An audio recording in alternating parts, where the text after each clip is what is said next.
All right, so Stranger Things is something, like I said, that Albert and I have seen. We've Mhm. already watched the first 4 seasons. As we come up to the end of November, when the first batch of season 5 comes out, um, the cast is doing a rewatch, and they're telling some stories behind the scenes of what was going on. So I think that's kind of cool. But since it wouldn't be a first watch for Albert and me, Mhm. you know, we decided that we're going to just do season 5 definitely as a first watch for both of us. So we're both going to be good. We're both not going to watch ahead of time. We're going to go through the series as is.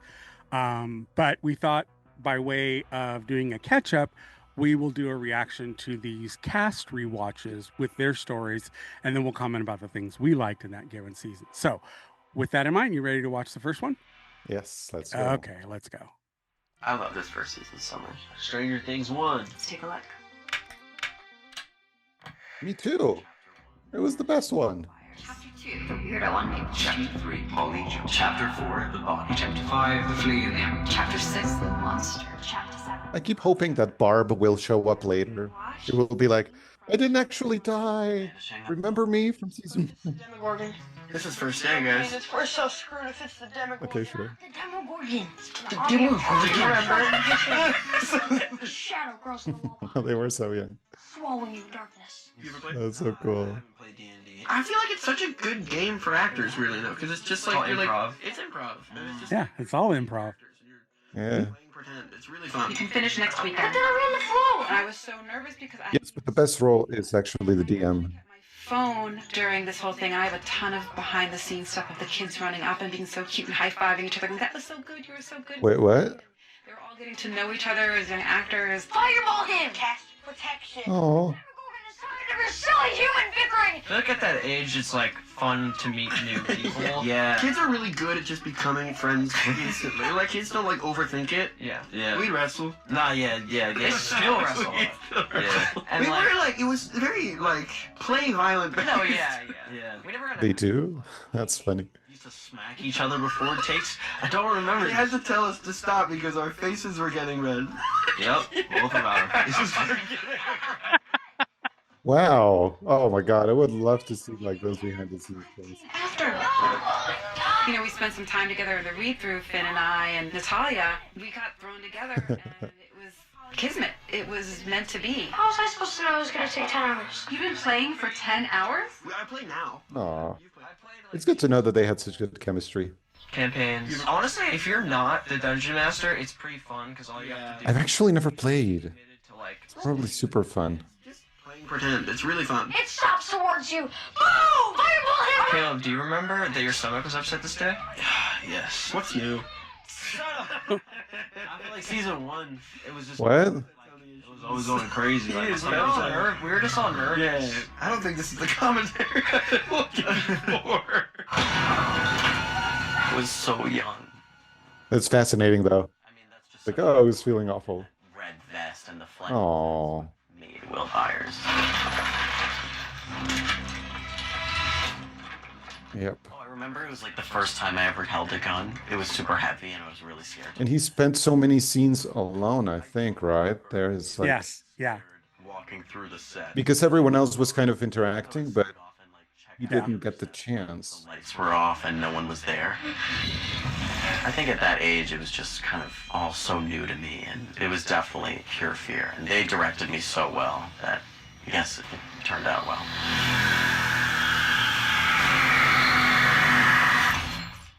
And he's gone. Cool. And doesn't come back till the end. So, me and Barb are going to study at our house. I love Exactly. group scenes. But now it's a major character. Why not? What do you think? Am I speaking Chinese in this house? I love that line, am I speaking Chinese? No one leaves. This is such bullshit. Language. Joe Krause always made us laugh with like not doing much, just like delivering his lines, and we were all trying not to laugh here. Stop because you want to hang out with Steve. So cute. Such a douchebag, Mike. It was a lot of fun to shoot. We just laughed a lot. I hope you're enjoying it. It looks fun. It became like a thing, and people would gifts about it and things like that. And we just had so much fun doing them. It became a thing? Really? Chapter 2, The Weirdo on Maple Street. Cool. Barb. She looks exactly the same. Oh my god. Well, kind of. Show looks pretty good. I should check it out.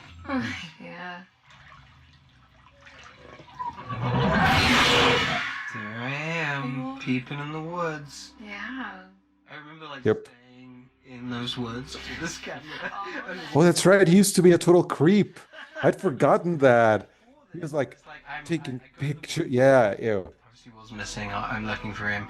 I don't trust the cops, and I take pictures of leaves. You're an artist. But really, he's like, you know, he thinks he's smarter than the cops aren't gonna find them because they're lazy, but I'm gonna find them because I'm taking pictures of leaves. I was always like, you know, I guess he's just looking for anything, and ultimately, Yes. hey, he was right because it leads him to the right place. Yeah. Just follow your nose. Okay, we're about to watch Chapter 3. I love what they did with all of these characters. Like, they grew a lot from season 1 to now. Yeah. Hey, Al. Barb, I know you're alive somewhere.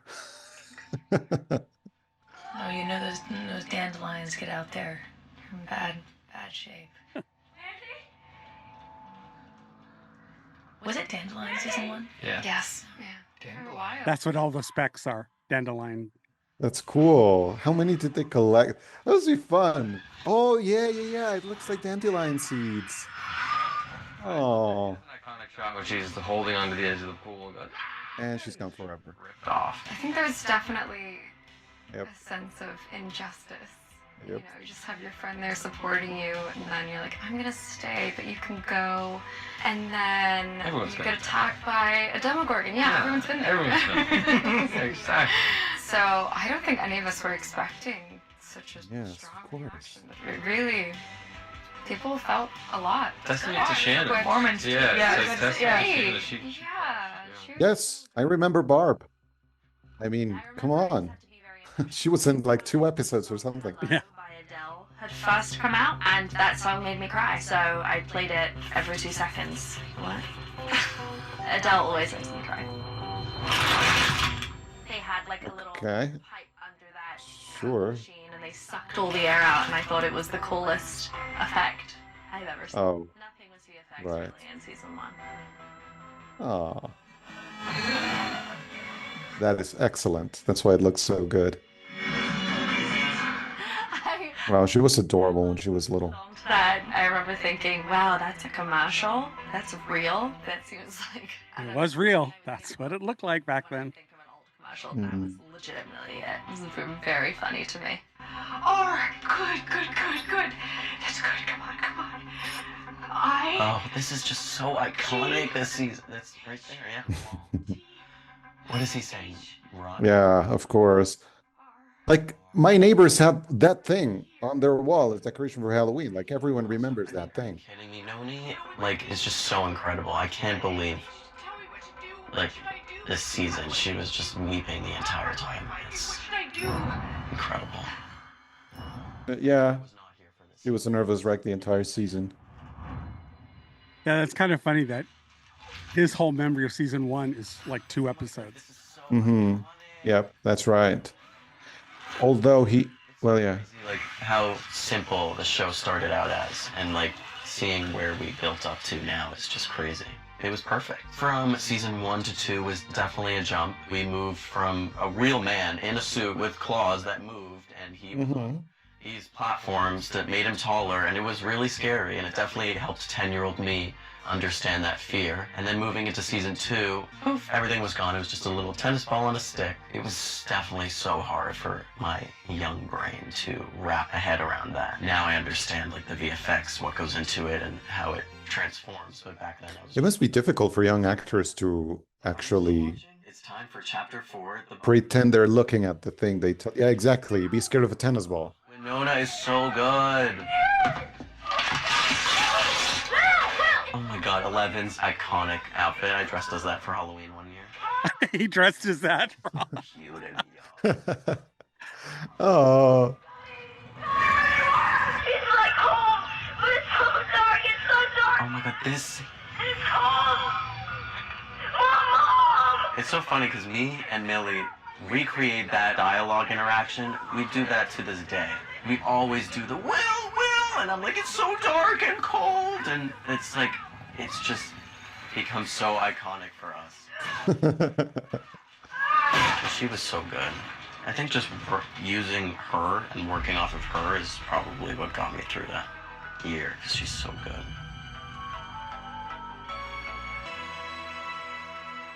We are now watching chapter. And he didn't have that many scenes with Winona, actually. No. It was just a few. Well, he didn't really have much scenes with anybody in the first year. Yeah. From that couch a billion times. That's the only thing I That remember. couch was cozy. We haven't shot on that couch in a while. The radio kept going in and out. Upside down. What'd she say? Scales the audience. So instantly like, instantly so aggro. I know, he was What did she say? like, and he was like, What are you even talking? Do you understand what he's talking about? No. Guys, come on, just think about it. What else took us to find? It's funny because I don't even really remember. Like, we knew that there was like a different dimension just because of like the dialogue and stuff that we had read, but like we didn't called know the Nether. The Nether, yeah. you look like your mom, Finn. You do look like Mary in this. Thanks. The upside down. Like the Veil of Shadows. You did say it really That like is aggressive. your mom. Like your mom. She's been acting weirder than normal. If she could slam doors with her mind, she could definitely I was chew up freezing a this company. day. Why would she do My that? hands Because she's were trying to sabotage our mission. Because numb. she's a traitor. He's a traitor. Lucas, what are you doing? You did it, didn't you? You don't want us to reach the gate.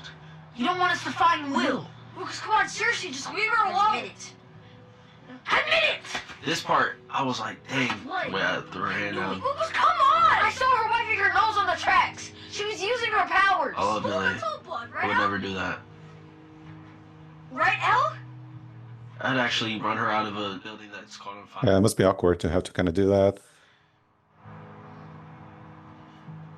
That was free. Aw. Boogers, lip balm. It was a long day. We found her in the woods in the same spot that Will was missing. It's interesting what they remember, because as Yeah. kids, I mean, they're not used to like sad conditions. Sometimes it's just bad weather or whatever. This girl, she's gonna kidnap us. I don't think Lucas really disliked Elle. I think he just disliked the situation. He was trying to find his friend. It just didn't seem right. Oh, yeah. I remember this really well. They built this tree that had walls that would contract. Cool. Just, you know, casually climbing to a tree. Just very brave. Very, thinks outside the box. Yeah. Nancy. That's gnarly. This was such a fun night.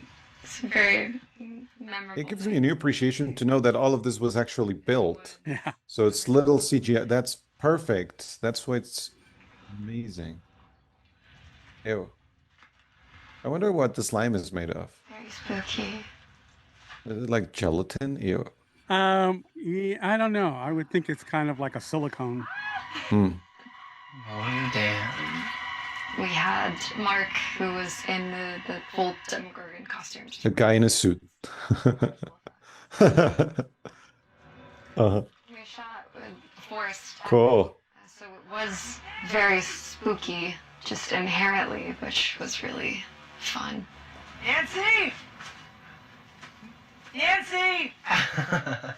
Nancy, where are Season 1, I was still trying to figure out the American accent, but the sound I couldn't make was that, like, American sound. So I really struggled to say Nancy. But that night, I remember... The Nancy? Let's go again. Everyone, can you say it again? And they'd all be like, Nancy. And at one point, I think by the end of the night, I had the whole crew just screaming. Very memorable night. Oh, you haven't heard? We're about to watch. I loved filming. Okay. the scene. I felt so cool. It's just Of course. The most successful product placement in history. Yes, exactly. It's like, honestly, I think everyone now knows those waffles just because of the show. I have to listen. I love that about him. That was real. That's how I feel when I go into public.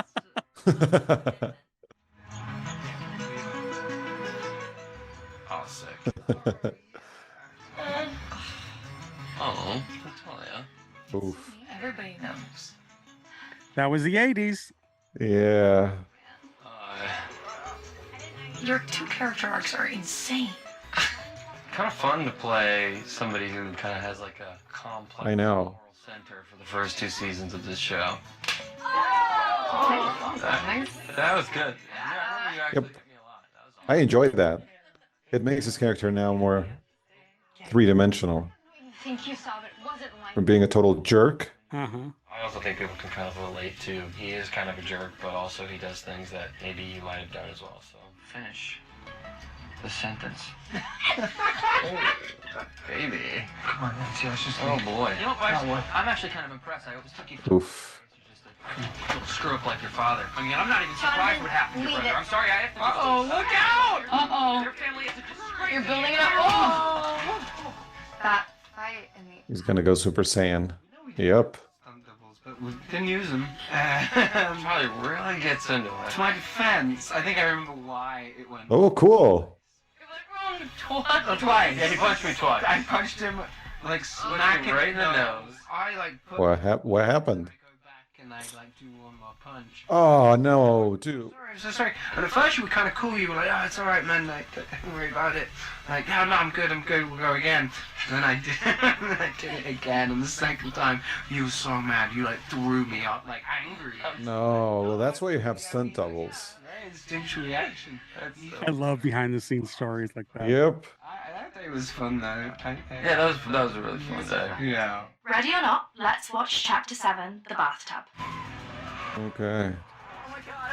I remember this so vividly. Yeah, I remember watching this for the first time, and the excitement that it brought out was pretty dope. I loved this scene. So much fun. I didn't have to do anything. Damn, my calves gotta be pretty strong to go uphill.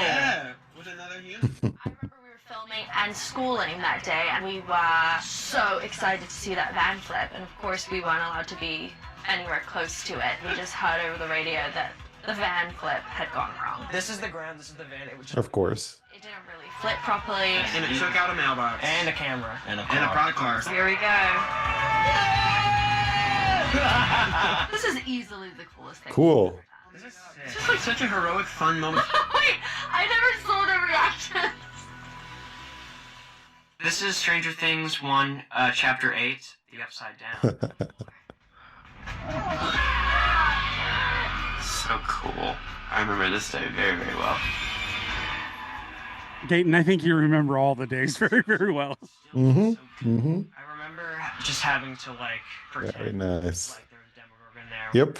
This is the first time that we were acting with nothing. I love this first season so much. Finn is so good in this part here. Look at that. He's so good. He's still so good. And I think this was the first time we saw the Demogorgon out the real world, if Yeah. I remember correctly. And that's when Elle just like vaporizes it. Still speechless. I haven't watched this in forever. They played Demogorgon roars and stuff over the speakers, so like there was still stuff that we Mhm. could potentially act with and stuff, but it was mostly like a tennis ball or something in that scene, I think. I remember when we were first shooting this, and the Demogorgon first crashes through the classroom, and we had just carried Millie and put her on the table. They put a speaker in the cabinet behind us and played a shrieking, I think the Velociraptor noise from Jurassic Park, and it worked really, really well. But Millie got so scared that she jumped off the table. Oh, cool. towards the door. So To scare them. The start of it all. Start of Oh. Okay, so that's it for the so first good. season rewatch. Thoughts? Oh my God, so many memories. I haven't actually watched the seasons again ever since I watched them the first time. And I Oh, watched really? season one when it came out. Yeah. So this is bringing back a flood of memories. I just loved season one. For me, was just the best. Well, it's funny too because I watch it, I've watched it a couple of times, and then I've watched a lot of reaction channels to people watching it who are not of my generation. Which, Winona Ryder is a contemporary of mine. Mhm. David Harbour's a contemporary of mine. They're from my generation. Mhm. And So it's just funny because when I see younger generations watch it, they obviously think it's got a vibe. It's got, all this 80s stuff and they really kind of love it and everything. And then they're shocked at how the cast or how the children react to their parents, but that's how it was. You know, Mhm. the intercom in the house was you just screamed louder at each other. You never like, when his mom says, she calls him and he says, Mike, come on, we got to go to school. And he goes, wait, I'll be out there. And he's all yelling at her.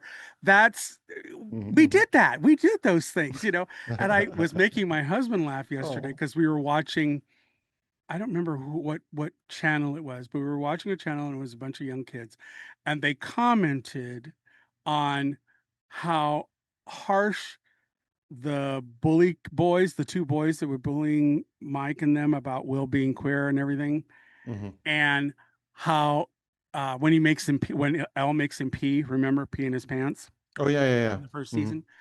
And I remember one of them saying, God, that's just so harsh. It's awful. How did they get away with? I'm like, you just did. You got away with that. Mhm. Angela in season 3 or 4, same thing.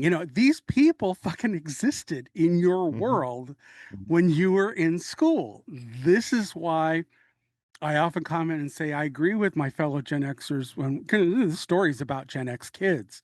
And when I see this, so much of my childhood comes back to me. And not all of it's good. A lot of Mhm. it can be very, very harsh to recall. Mhm. But I don't know. I don't think I would have changed it for anything No. because it made me who I am. It allowed me to step up to the plate when I think someone's in danger or being taken advantage of. I have no qualms Mhm. about getting in their grill about it. But Mhm. I think a part of it was because I was a queer kid and I had my fair share of bullying and stuff like that, Mhm. that I had to grow up and really develop a thick skin and not let shit get to me. And I think that's one of the things that I think the kids nowadays, and I'm talking, younger than your generation, Yeah, yeah, sure. the kids nowadays, Gen Z and Gen Alpha, um, they really, because I've seen it when they make the same sort of comments when they watch a John Hughes film, like they watch a Home Alone or they watch The Breakfast Mhm. Club. Mostly it's The Breakfast Club that really blows their mind about Mhm. how we used to talk to each other back in the day. But that's the one thing I have to say the Duffer Brothers did really good with this show is they nail the era so well. I've not seen another show about this time period that Mhm. has done it as well as they have. Okay. They completely nailed what it was like with the music, with the way that, because we didn't have social media, the way we socialized back then. It really is amazing. And I kind of like that these actors who are obviously younger than my generation get to play in that world and Mhm. kind of see what it was like to be young at that age in that time period.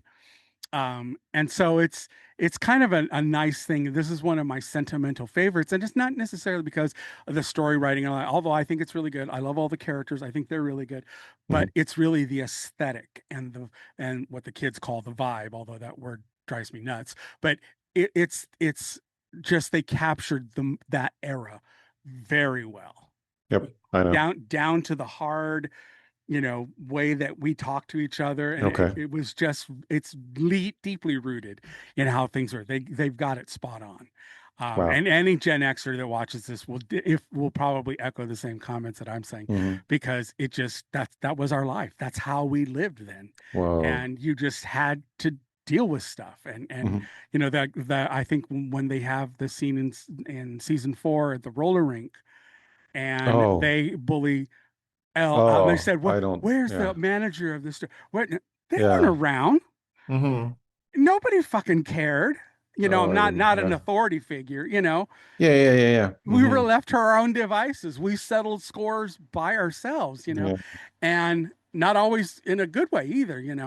exactly. And so, it really does floor me about this show watching younger generations react to the dialogue in this show and the way, but I have to say, every single actor in this show nails it to the wall. They are so good at evoking this period of time. So, love it. you ready to go on to season 2? Yeah, let's do season 2. Wow, we just look so young. I was very nervous. It always gets me to hear Charlie speak in his British accent, you know. I know, it's very jarring. It was so much fun. Also, Millie, where is she from? Oh, he's from England, but I remember what part. And he and Natalia, who plays Nancy, they're together in real life. Oh, really? Uh-huh. Wow. They met on this show and they became a couple. Oh my God, that's cool. That's really cool. Get ready to meet a new face with Chapter 1, Mad Max. Ah, this must be our new student. I think this Hi, Max. You're also a very good character. I ever shot on Stranger Things, and I was very nervous. I remember Just the Halloween season that we got to have with Sadie. Oh. Chemistry reads and stuff. But I had to play it so cool because she was full of angst. Maxine. It's Max. Sorry. And I was so excited about Oh, yeah. be a part of the audition process when they were finding that. Always so full of energy and funny and made me feel very, very welcome. So after the first couple of scenes, I felt a lot better. Max definitely has a lot more edge than Sadie did. What are you working on? Okay, of course. You're a zombie boy. Me? Did someone call you that? Hey, you talk to me. You know that, right? Whatever happened? Wow, no, it's so cute and little. My voice was so... Like there's something wrong with me. It's so little. And we finally got to see him in the show, like actually on the show, not just... I love my scenes with Charlie. I think that brotherly relationship is so nice. And also that relationship definitely translates off screen. You know, season 2, obviously, you see that relationship. Will comes back, and you see the family a lot more. Something very natural about there's such a child in it that it's like you feel kind of protective. It wasn't like too hard to stretch the imagination. But what, do you want to be normal? Do you want to be just like everyone else? Oh, that's so sweet to hear. Being a freak is the best, right? I'm a freak. Is that why you don't have any friends? I have friends, Will. When I meet fans, that's the one like line that they bring. Being a freak's the best. It's nice. It's such a lovely little written scene. It just really shows their dynamic. Hey nerds, got your Ghostbusters costume ready to go? Stranger Things 2. Interesting to see what the actors remember and what fans remember too when they meet the actors. Nice, the Halloween. Oh my God, yes. Such a nerd.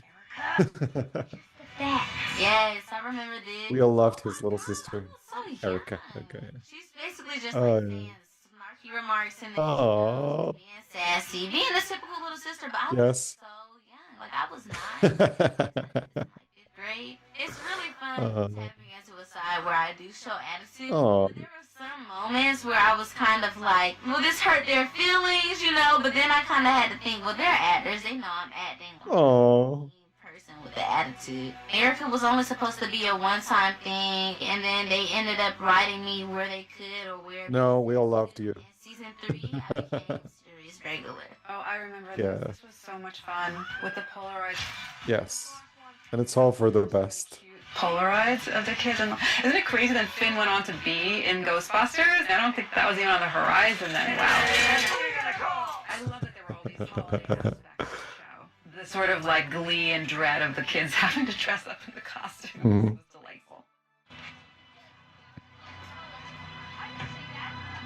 I remember this in the trailer, and people thought something bad was gonna happen, and it ended up being this. Yeah. Yeah, I really thought that I was looking at like a demon. Yeah. Coming from the tree line. I don't know. You know what about that pic? There's a picture of us in that, and my patukas looks insane. It just looks insane to me. You'd think that like I'd get used to like where to put my hands. It's just gotten higher. Like it just like I always think I'm like I gotta stand normally. Let me put my hands on my hips. in real life. Was this? I When you tell a kid, yeah, okay, stand normal. What do they think? Oh. Somebody who was background acting in the school. There was a lot of kids, and some of them were pretty stoked that they were getting to do the show. And I think one of them tried to like say like, "Hey, what's up?" and give me a high five. But what happened was they just grazed my hand and went, "Hi." I was like, "Oh, hi." Oh. Actually, No, we were just concerned because you know. Well, I did that rub eye thing on purpose too. Lucas is a weirdo. is that why you're wearing proton packs? I always felt so connected to Max. I knew that I was really meant to play this role, but I was still so nervous. And every time I went in for an audition, I was like, oh God, like, is this gonna be? It's wonderful to hear. They told me I'm cut. This was a fun scene. I love working with Gain. But yeah, Sadie's so great. Like, it's just, like supernatural. This is how we are, all, just in real life. I went in for the chemistry read with Caleb and Dayton, and I think we did do this scene. Such an honor to go trick-or-treating with you. Yeah, I mean, we don't want to get the full-size candy bars. We figured you'd want in. That's presumptuous of you. That's presumptuous of you. There was a question of whether or not I was too tall or something. We just got to talking, and I was like, oh, we're just kids at the end of the day, acting like normal kids. It felt right. It was the perfect fit. And I just remember walking away from that and thinking, like, this might work. I think I might be doing this scene again. You're new here, so you probably don't have any friends to take you trick-or-treating. So, you'll come? He's like, nah, she just dubbed us. One thing about Lucas, I think he knows when it's a dub. And he's like, yeah, she just dubbed us. It's a dub, bro. Let's get out of here. Is it bad? Lucas, is it bad? Okay, this is Stranger Things 2, Chapter 3, The Polywog. Let's watch this thing. It's a simple question. I was really mad because I had practiced very hard to learn how to do this stunt. Damn. And then they used my stunt double because they were worried I was gonna get. Whoa. I was very upset, but it's Just valid. like a magnet. That's probably the right call. I know that sounds crazy. Yeah, I mean, what if she falls weird or something? Who could that be? This is one of my favorite scenes because I love Max and Mike's dynamic so much. I also was so scared because I knew the fans were gonna hate me. They're like, oh, they think I'm gonna ruin Mike and 11.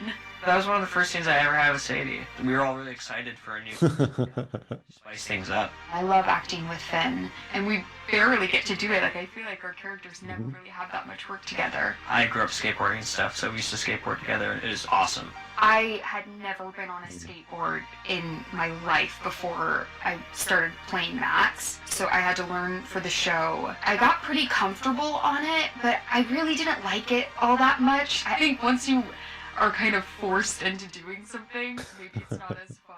Luckily, I haven't gotten the skateboard out as of recent seasons, because there's not much time to skateboard when we're fighting Demogorgons. I think some of the best episodes of the show are season 2, and we're excited to sort of like open the world up a little more, and the Duffers had more money as filmmakers to be able to do crazier stuff, getting into blockbuster movie mode. Alright guys, let's check out Season 2, Chapter 4, Will the Wise.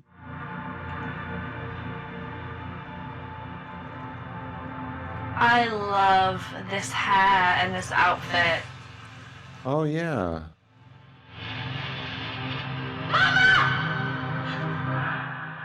I'd forgotten this entire thing. Yeah. Oh, it was very sad. It's so sad. Oh. I think Yeah. it's just so heartbreaking because I remember. one person she knows she's related to and knows that she's meant to have in her life, because she sees Mike has a mom and she sees like Will has a mom and she knows she has one, and that the fact that she's not there anymore is like heartbreaking. This is Stranger Things 2, Chapter 5, Dig Dug. It's like he's reaching into Hawkins more and more. And the more he spreads, the more connected to him I feel. I remember this scene. I can't believe, like, now doing this season, this character just does not get a break. I didn't even really know it was there. Oh my goodness. It's like No, he's always suffering. Has he ever been happy like once? Not really. I don't think so. it was like that. I remember pieces. Something horrible is always Of cour- happening of to him or course. something. Well, of course, So good. to be true to the time, a lot of queer kids weren't happy during that period. Oh, wow. He's tapped into We this weren't Good like point. we weren't out in world the of open. him that's So so disturbing. yeah. Don't you think it's weird? Good point. What? How we only seem to hang out when the world's about to end? It's not going to end. Feels like those crazy kids. Still have yours? So this scene was originally written differently. Yeah, mine's bigger.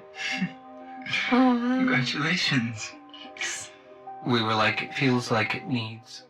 I can't remember what it was. It didn't have the scar thing in it. I can't believe they're not together. That's so cool.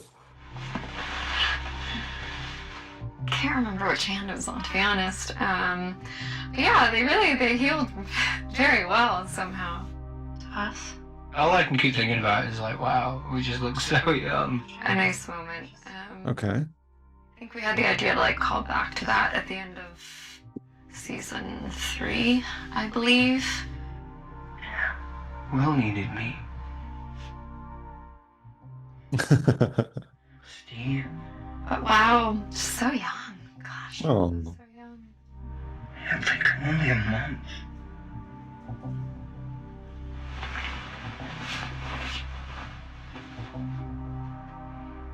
I want them off.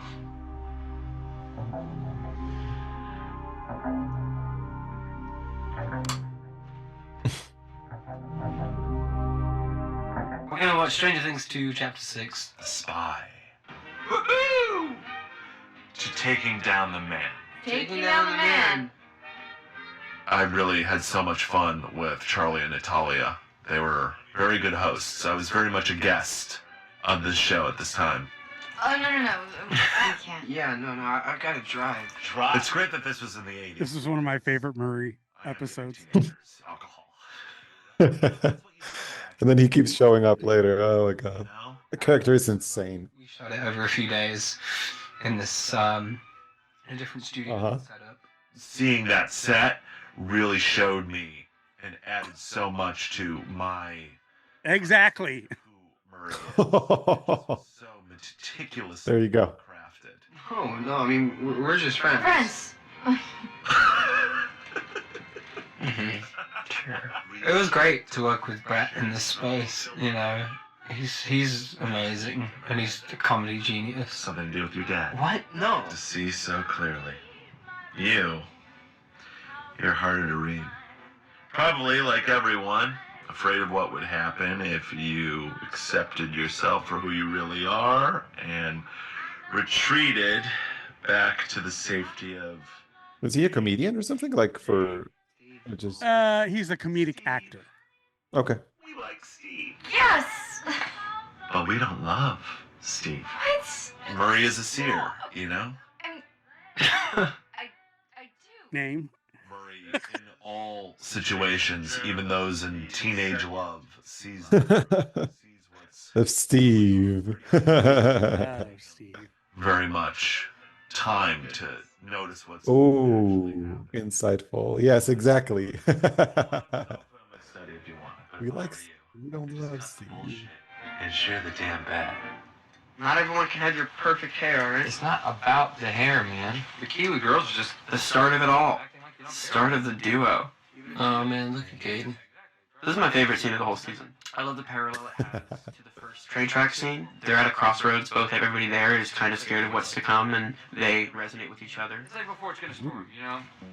You can't see it, but you can feel it, like this,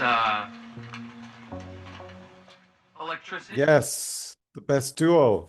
It's so cool how they interact.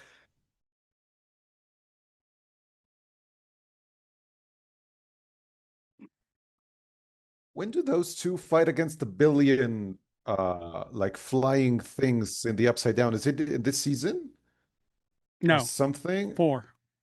Okay, all right. Because I love them together. It's so fun. Yeah.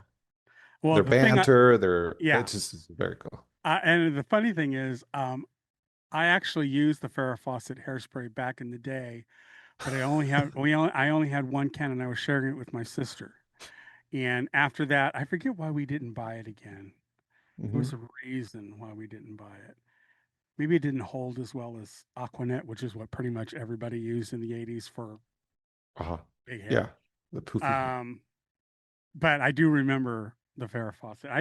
I can even recall how it smelled to this day. Wow. Because it had a Okay. very specific scent. Oh my God. Yeah. Full of CFCs. Yeah, exactly. That may be why we didn't get it again. Maybe. Oh God. Cool. Like a sexual. Wait, so did you have your hair like that? Like ginormous thingy? I used to Wow. have mine in pompadour, so it came down with curls down the front of my head. Down the front. Effort because two characters that are so different from each other can relate to each other in a very comedic and endearing way. And then also just working with Gabe, even at that age, it was so Yes. clear his skill level and his talent and his natural charisma that he has. And he's different. He's different than the other girls.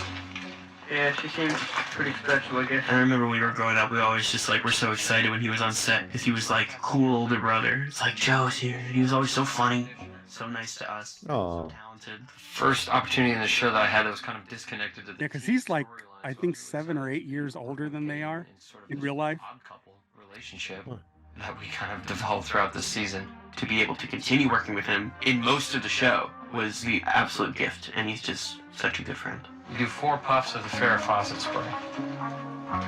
Farrah Fawcett spray? Yeah. Farrah Fawcett. You tell anyone. 4 puffs. In your ass is grass. You're dead, Henderson. It feels like the gravity of the situation. This big, it feels like a real moment of connection. Exactly. A very minute detail that I think no one would have any issues with if I'm using Farrah Fawcett hairspray. If you're kind of doing it with like a little wink at the camera, it doesn't play as well. Mm. Just really do it kind of serious.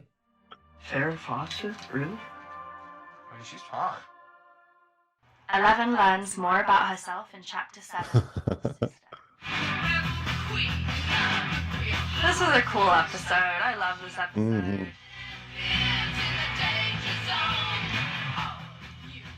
I'm actually not sure about this entire thing with. What do you mean? What was the number of the other girl? 13 8. or like 9? 8. 8. Because she just disappeared off the face of the earth, and I think I'm happy for that because it's just like now there's going to be all these. Well, yeah, kids with she's different highly powers. damaged, because of everything she went through, and she was in the not. I mean, she and Elle shared something that, and it's obvious because they showed them when they were little girls. They used to play together, so it's clear they have a connection. The problem is, 8 went off on a tangent that has gotten darker and darker, and she's caught up in her own ire for what happened to her. That she was always going to be a negative to Elle. Elle has too much heart to be with someone like 8 for a long period of time. That's my take on it. Okay. I remember not being happy with the introduction of another kid with superpowers because then we were turning it into like the X-Men or something. And I was like, but it's really about the people from Hawkins. So it's fine if we get one superpower human, L is fine. But then if you get too many, like having one as like an antagonist is great. But if you get too many kids with powers, then it just becomes about the powers and the normal people are left behind. So it's fun that they introduced 8. But like I said, I'm kind of glad that she's out of the picture because then we can just focus on the people we know. Right. So I don't know. Right. I felt like her inner badass is actually showing. Also, her powers, like she's overpowered. Like 8 is overpowered. Like the ability to create illusions of everything. That's just insane. You can make people do whatever you want. Let's do this. Oh, Bob. No. Oh, I loved working with this man. I'm so sad they killed him. I remember No. marching around. We're so sad when you die. Exactly. Everyone's so sad that he died. So much, and she loved working with him. And I echo that same thought. I'm so heartbroken that they killed him. I know. He was such a good dad for Will. He needed that. Oh my God. This is gory. I know. I remember that. I remember that. I remember being like, what? No, please, no. Don't kill Samwise. It's like, don't. Yeah, that was pretty heartbreaking. I miss him. It's sad to see all the soldiers we've lost along the way. He will be missed. Shadow Look how well that they look. These drawings, they were good. Yeah. Props to Will's artistic chops. It's underrated, right? His drawings are like sick. Oh my god, look at Joe. Shadow monster's inside everything, and if the vines feel something like pain, then so does Will. And so does Dart. Yeah, it's like what Mr. Clark taught us. The hive mind. Hive mind? Mr. Clark. Everyone wanted to look like 14-year-old Finn. I remember that. Like, you were like peak 14-year-old kid look. Like, you were that. My hair looked like a carved onion? Yes. What? What did you Perfect mushroom. Yeah. Uh-huh. Like the Mind Flayer. Oh, no, that would be... What? The Mind Flayer. This big, shadowy spider in the sky. It's the mitochondria of the cell. It's the power. It's interdimensional creature that doesn't necessarily have a shape. This dust that goes throughout a lot of the creatures. And has like one collective large mind. Through this mind, it manipulates these particles to do its bidding. And those particles can be in humans, they can be in monsters like demogorgons, they can even be in other living things that like carve tunnels out into an open world. This is the best metaphor. Analogy. That's what you're worried about. Fine. But analogy for understanding whatever the hell this is. This is one of my favorite episodes.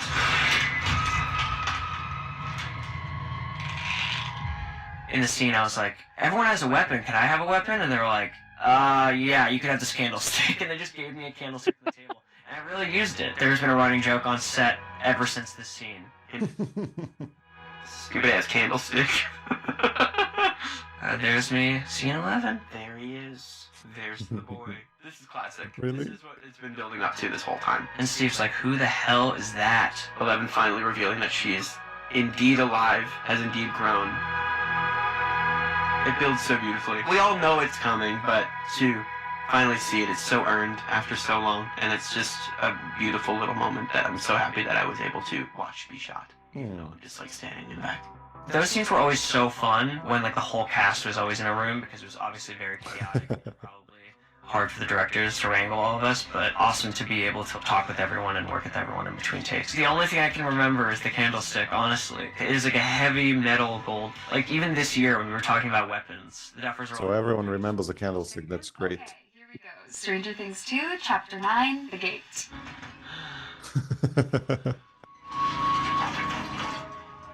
I love when he looks at Finn and goes, Nancy? Oh. Perfect. Just that, like, you good? Hey, buddy. Look at these kids, man. You kicked your ass, but you put up with the fight. You're okay. This scene was so fun. You're gonna keep straight for half a mile, then make a left on Mount Sinai. What's going on? Sadie with the game face. She's driven before. Yeah, the parking lot counts. Oh my god. You behind. Right. Okay. What's going on?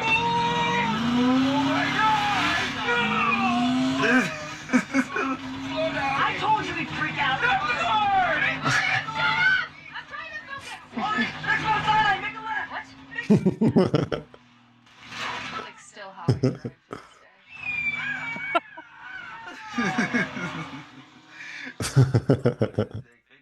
Stop laughing. Joe kept saying random bits and improving, and Finn could not hold it together. It was a great day. It was so much fun. I completely forgot about that scene. It's such a good one. Very Mad Max. I remember having all that makeup on for sure. I was really kind of beat up at that point in the show. Calling him Nancy. Nancy? An improv on set that we ended up keeping because it was kind of funny.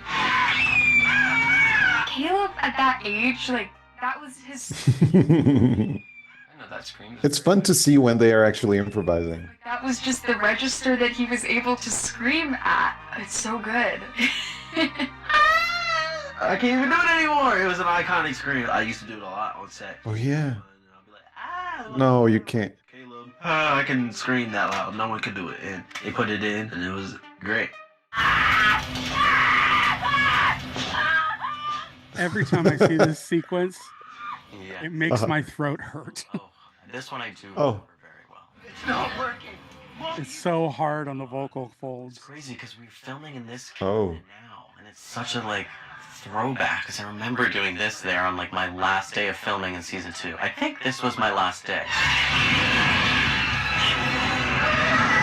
All the screaming was really intense. I remember like sneaking these water guns onto set and having a water gun battle with the makeup designer Amy. It was really rewarding because it was the last day of filming. Yeah, it's crazy to look back at.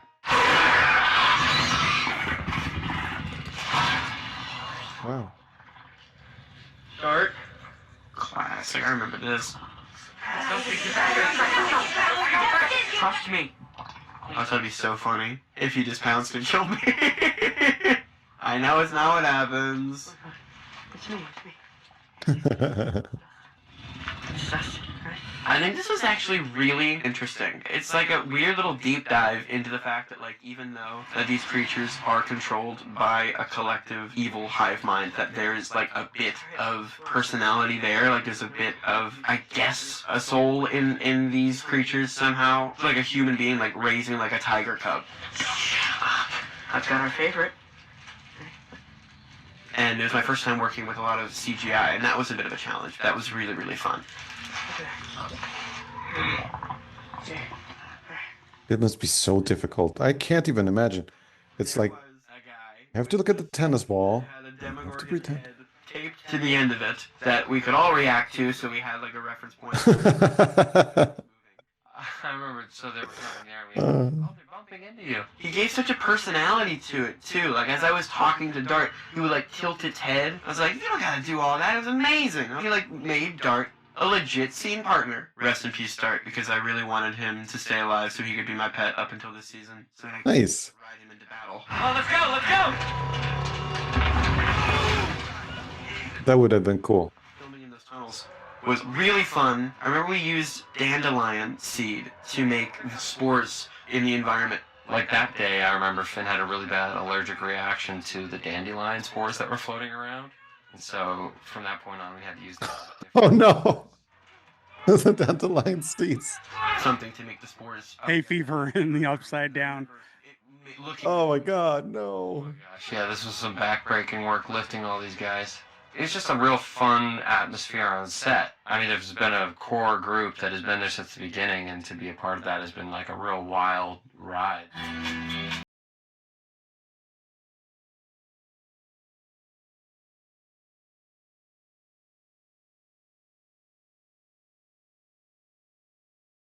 Very 80s, everything. Oh. This is so sweet.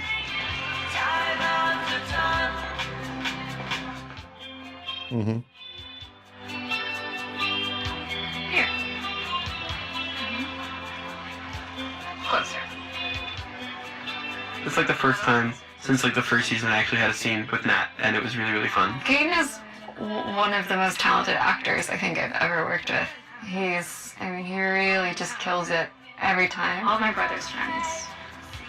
They're my favorite. I think everybody remembers that a school dance feels like life. Everyone appears to say that. Like, he's really, really talented. Cute moment. It's just so crazy seeing him and all the kids, you know, when they were really, really young, 'cause they've all grown up so much.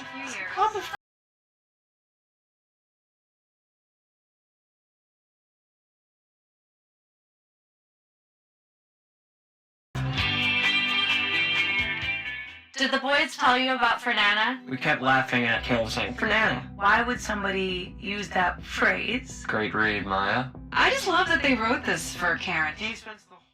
Okay, so now we'll move on to the final season they've reacted to thus far. So this is season 3. What do you remember most about season 3? I keep mixing it up with season 4. Wait, was this the Russia one? Mm-hmm. Okay. So the thing I remember most is the entire Russia arc when I was like, what? Why are they over there? Like, it's fun. But what's funny is that the Russian seed was planted back in season 1. When? Because there's a flashback where they're showing you all of the things that 11 could do back in the day at the lab. And there's one sequence when he first takes her into the void, the big black area. Mm-hmm. And she ends up walking by a guy with a Ushanka hat, which is the fur hat, and he's Oh. in a long trench coat, and he's speaking in Russian. Oh, okay. And the Dr. Brenner says, "Tell me everything he says." That's what he says to her, but she never does. She doesn't relay it, but he, yeah. Oh, so they okay. planted that seed way in season 1. In the rewatches I've done with people that are watching it as a reaction, it's really funny that some of the things I go, "Oh yeah, they did plant that back then." Huh. Okay. Pretty Oh, that's cool. good to know. Yeah. Okay. Because I remember watching and being like, okay, this is so interesting and everything, but that existed kind of in a parallel universe to everything else that was happening, because it's like, let's have Hopper over there with like Winona and wherever. And then it never really comes together, if I remember correctly, until the end. So, but still, it was fun. But that's what I remember the most about that season. Well, I think if I remember right, the Duffer said each one of the seasons is a reflection of an 80s film from that time zone, that time period. Ooh. I forget the first one. I think it was The Shining is what it is supposed to draw from, is The Shining. Okay. Season 2, I can't remember. Season 3 was Terminator. Okay. That's the aesthetic they were pulling from it. Oh yeah, I can see that. That's why the guy looked like Arnold Schwarzenegger, who was always after Hopper. Hopper, yeah. And I think season 4, I don't remember what that was either. I'll put the link to the video that the Duffers talked about it, but there are actual films of the 80s that they kind of said, this is the aesthetic or the story plot line for this season. We're kind of building our world with this kind of idea, this concept. Okay. And so each one of the seasons is a 80s film that was iconic of that era, and you're getting to see it play out in the Stranger Things universe. So yeah. All right, cool. For me, I liked season 3 a lot for 2 reasons. One of them was the Murray and Alexei duo when they finally get together and Hopper brings him there, and Alexei and Murray talk Russian to each other and all that. So that whole relationship that kind of just sprung up very quickly, I loved that relationship. Okay, sure. And I was really heartbroken when they killed Alexei off. So there was that. And then the other thing was, I really liked seeing Dacre, who played Billy. I loved seeing him play all of those nuances of his character being possessed, and then the redemption he got in the last episode before he died. And those are the 2 things I remember most about season 3. Right. That and the mall. Oh, the mall. Well, yeah, the mall is, yeah. The mall was just, it was spot on. That's the way it was. And that was our Facebook. That was our Twitter. That's what you did. You went to the mall. That's how you hung out with your friends. That's how you caught up on everything. That's how you gossiped. You went to the mall. So those are the things I remember most about season 3. Let's see what they bring up. Right. It was a fun one. I can't believe they let me do that. My hands were shaking. I was so nervous. I have used that on a few guys. That was a pretty difficult scene, I'm not gonna lie. That's why that scene is hilarious. Like, come on, be a better friend. Let's take a look. Chapter 1. Susie, do you copy? Chapter 2, the mall rush. All right. Case of the missing life. Chapter 4, the sonosaurus. Chapter 5, the flake. Chapter 6, Plamis. Chapter 7, fight. Chapter 8, the Battle of Starcourt. We're gonna watch Chapter 1. Susie, do you copy? I love Robin. She's one of my favorite characters. Okay. Now I can imagine saying it myself. I was just working on my lines for this season, and I had that reaction to another line where I was like, how am I gonna do this? So for this one, it was Priya and Gaten and mine, and it was kind of like our thing. This felt like the real beginning of a new chapter, and just kind of watching it brings me back. You are 046, Popeye. Yeah, I can count. You know that means you suck. Yep. He was there for my last audition for the show. It was a chemistry read. He just was rooting for me to succeed. He's an incredible scene partner. It could be funny acting with him. Anybody could be real acting with him. He throws you the ball so well. So I give him all the credit. If I could go back and tell myself anything, it would be like, you can relax. This space has you. Karen leaves the house. I always joke that Karen never left the house. She delivered a castle. casserole. Cool. Went to a funeral. Karen leaves And here we house. are. She's at the pool. She's coming down. She's chugging. She's got her full face of makeup on. I have the custom designed swimsuit that I love. The pearls, the necklace. All the ladies are waiting for Hot Billy to come out. Little do they know that he's looking for me, for Karen. I'm not hiding it. Maybe I turned my wedding ring around. I don't know. I think I kept it on. There he is, Dacre. I mean, he looks quite attractive. Oh, and that shot, I remember we shot that.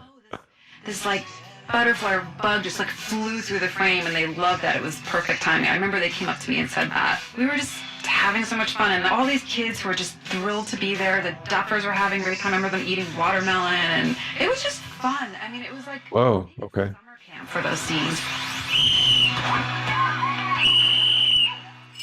Hey, load ass! This poor kid. But that was the 80s. The 80s, you know, people just said things. I mean, people called me That Nestle shit was real in those days. right? That's right. Back of a Nestle Crunch bar. Oh. Here we are, Billy, and I'm posing. And there I am. Oh my God. I really learned how to swim. I Wow. grew up in the Bronx, going under fire hydrants, and my parents didn't take me for lessons, and they're like, "You're gonna do each." And, I wanted to look attractive, not just splashing around. And so I had to take swimming lessons to learn how to do the backstroke. So, which was good. Everyone should learn to swim. My husband came up with a really good idea. He goes, "Look, you don't look so good." She had to take swimming lessons for it. Because I was just learning. So he ordered like a little floaty and cut a little piece, and he put it in the back of my bathing suit. And so it kept me up a little bit, courtesy of my lovely husband. Little movie magic. Oh yeah, this is the montage. Nice. And I love that they showed this because, you know, putting on a whole 80s look, it's time consuming. You gotta blow Okay, that's cool. Nice. Get that 3-part eyeshadow shape going. Yes, it was, girl. Perfume. She's like, she should take her wedding ring off. Uh-huh. Even for the queer boys. She's ready to go. She's gonna leave. And then she sees Ted. So this is interesting. Originally it was just Ted in the chair. I said, I think if you put baby Holly there, it's gonna hit her. She's gonna think, oh, this is my family. I'm not gonna do this to my family. It's very poignant. She realizes she can't go. Break out your 80s print shirt and your high-waisted shorts. This is from Stranger Things 3, Chapter 2, The Mallrats. Is he here? Is who here? I remember that scene. I think it was really nice to see that conflict. This is where Dustin and Steve are introduced back together. We came up with that handshake, I think like 20 minutes before we did that shot, and that was really fun. Whoever picked this music deserves an award. How many children are you friends with? No way, hotter than Phoebe Cates? Real pearls are still coming in. That's a very nice line. Aesthetic shift. He spends the whole season dressed like this, and it is ridiculous and hilarious, and I'm so glad that they kept going with the Dustin and Steve dynamic. It was fun to have like a second chance to work with Dayton. We had this kind of comfortability with each other. Also a funny thing to explore that this guy is now 7 years his junior. What that says about Steve kind of shines a new light on him. I'm not gonna lie. It's gonna be bad. But you can fix this. It's just one little mistake. This was fun. I've made hundreds, thousands. Max has done me 5 times. But what have I done? Huh? Have I despaired? No. I practiced this. I've wanted her back every single freaking time. When I did that, I was like, this was the time that I want her back. So I was like, intentionally doing it. Visually bringing my hands and bringing it back to that like one time. Like, how? I'll show you. Come on. I'd say his most nerdiest year was season 3 though. He was like confident, but he still didn't know how to deal with a girl. He's got his heart like punched, got knocked out a couple times, got to push through it, got to get through it. Isn't this a nice surprise? I can't believe they let me do that. What are you doing here? Shopping. Man, I haven't watched season 3 in so long. What's wrong with you? What is she, your little pet? Yeah. Am I your pet? What? No! Season 3 was a fun one. For the first half of the season, the stakes are maybe a little bit lower. It's just kids, summer, 80s fun. You said Nana was sick. She is. The worst flyers of all time. She's super sick. That's why we're here, actually. Yeah, we're shopping for her, for Nana. For Nana. I remember Fernanda. Did the boys tell you about Fernanda? We kept laughing at Caleb saying, Fernanda. Caleb will just sometimes make me break. Of course you are. He makes me laugh so much. He's like, is she gonna throw me against this wall? That's actually funny though, cause 11 could beat Mike's ass. Mike's like, yo. And Lucas is terrified of Max as well. That's why that scene is hilarious. I dump your ass. I have used that on a few guys. I love that she doesn't need her superpowers to tell him, like, no, this isn't okay. This is not what I believe in. She's as cold. Max is not horrified. I remember that one. I just remember being super excited. Max and Elle were kind of getting along. I didn't know it was going to be like this iconic moment. You don't officially know that a line was going to pop, but I did remember thinking that it was really funny reading it. Bitchin' and I dump your ass, a mouth breather. Those one-liners I knew were gonna stick. Okay, this is Stranger Things 3, Chapter 3, The Case of the Missing Lifeguard. And this is Will and Mike's argument. Okay, what is this? Oh, this scene. And the rain in the back, it's so intense. Problem, you guys are never in the mood anymore. You're ruining our party. That's not true. That's sad that Mike is like that, because he comes around in the end. He still wants to play games in D&D. I just remember that whole scene in the rain and being freezing. Oh, perfection. I'm like, you don't like girls? Damn. Oh, stab in the chest for that kid. That look on sort of both their faces is sort of like, well, he didn't mean for it to come out like that. I mean, Mike, Ouch. come on, be a better friend. Mm-hmm. We're just gonna sit in my basement all day and play games for the rest of our lives? Yeah. I guess I did. It was hard for that little kid. Yeah. Times and dry Noah off. He was like such a great friend to him in season 2, and then I don't know what happened here. That was when he was sort of, his rebellious phase. Now we're about to watch a scene from Stranger Things 3. Really? Oh yeah, because no. remember with Bob, he was always in the hospital room. You know, Thing that I've ever done, and I was really excited to do it. Her comedic timing and tone is just incredible. Our group is such an odd blend of characters. It's really fun. This is like the beginning of Steve and Robin's friendships, maybe even before they know how deep it's gonna go. That was such a tight scroll space. That blew my mind that she got in there. Baby! Oh my god, baby, what happened? Give me a phone. Baby. Get me a goddamn phone! Oh, I remember doing that. I thought that was gonna be harder than what it actually was, but it wasn't that bad. I was so hot in that costume. Like, oh my gosh. I remember how the knee pads and the arm pads and the helmet and stuff, I remember how that feels on me. Like, every time I rap shooting, I would slip those knee pads down and my knees would be so sweaty. Honestly, season 3 and shooting with Gay and Maya and Joe, that was such a fun season. Like, I really enjoyed myself. That's like such the appeal of this show, I think, is it kind of has a little something for everyone to enjoy. 3 ice Oh. for life. For life.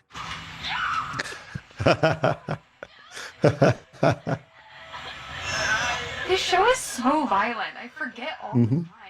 What the hell, you piece of shit! It was interesting because in season 2, their relationship was so strained, and I think Max was so affected by Billy. In season 3, Max is having so much fun, and you see her really coming out of her shell a lot. Then, of course, Billy becomes possessed and forces himself back in the narrative. Max has no choice but to face it head on again, and she's kind of forced to care about him, too, and his safety in a way. A lot of confusion going on, but also happening within a matter of days. That's kind of more what season 4 dealt with, and just like coping with that and processing all of it. This is from Chapter 5, The Flayed. This is where we find ourselves in quite the predicament in an underground secret Russian base, which is bonkers to say. and I loved filming there. Yeah, that Billy scene was very good. I remember it now. Yeah. Oh, I remember this. And that lab. I haven't watched this in so long. Oh, that's right. He sneaks into the thing. She was gonna drink the green shit. Yeah. And it ends up melting the floor. She's like, "You sure you want to drink that?" Small, so I really was struggling trying to get under there. I scraped my knees so bad doing that. That was a pretty difficult scene, I'm not gonna lie. It's just like ridiculous, the stuff that we're doing. We're in like a Russian mall base. Jesus Christ. It didn't glow though. It was just like green slime. Holy mother of God. The Russian lab stuff was an incredible set to work in. You just believed it when you were inside of it. It was like you were there, an imaginary universe that you're in. And also, it was basically fully air conditioned 100% of the year. Everyone was really jealous of us. How's your Russian? It's time to start chapter 6. E pluribus unum. And one extra large. Season 3, it was very much this of always going at it. Two guys who each think they're the smartest person in the room and have zero patience for the other. So we can stop selling us that crap. It's very generatory. This season was the first season where I started speaking Russian, and that was really exciting. Elena Baranova, my coach, also coached Gary Oldman in Bram Stoker's Dracula. Incredible dialect and language coach. You know, me being able to do this is very much a credit to her. No way. Wow. Нет вишни, нет уговора. He says, no charity, no deal. This is just such an example of like great 80s comedy here.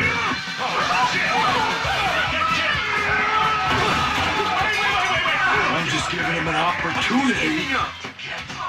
I loved Alexi's scream. So funny. David's such an amazing comedic actor. He really knows how to play the different levels of comedy, and he often would make me laugh. And, you know, him infusing the real emotion through all of that was really fun to play against. The source. Where are you? I miss when Max was cognitive. I remember this. Elle, we found it. Get out of there. Get out. That kind of fooling effect is a really big, like, rig. The only way I could describe it is like a baby bouncer, but then I spun backwards, and so I would do really big flips. So I could only do it for like a few seconds at a time because I would literally vomit. Ooh. You can't hear me. You shouldn't have looked for me. The void is a space that Eleven's able to access someone's mind, and this is kind It of looks fun. This is where no one can really find her or know that she's there. So to learn that it's a trap and that this is what the Mind Flayer wanted me to do is kind of eerie, and she doesn't even feel safe in her own skin. We are going to end everyone.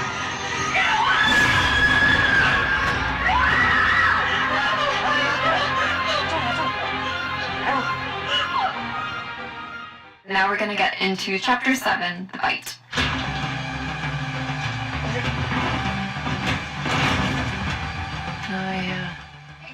This is kind of interesting because this one, again, because it was all CGI, it was just a tennis ball. Right. Exactly. You would think, yeah. Like, it takes so long to film.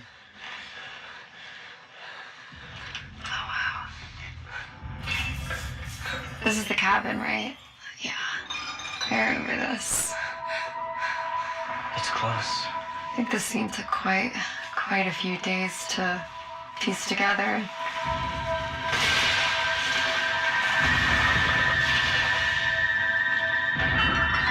It's a lot of like figuring out moving pieces, you know, especially when there's so many actors and like. Why? Is it just because they have to film it 100 different ways?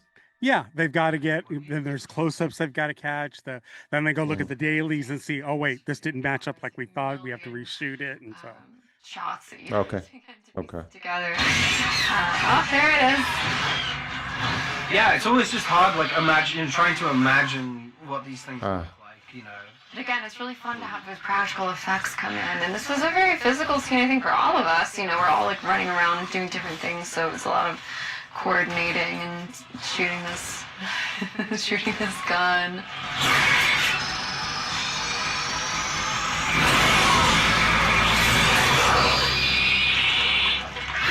They had a crew member with Cool. a vest on that had like a rubber arm that you could control that was strapped to him. I remember that.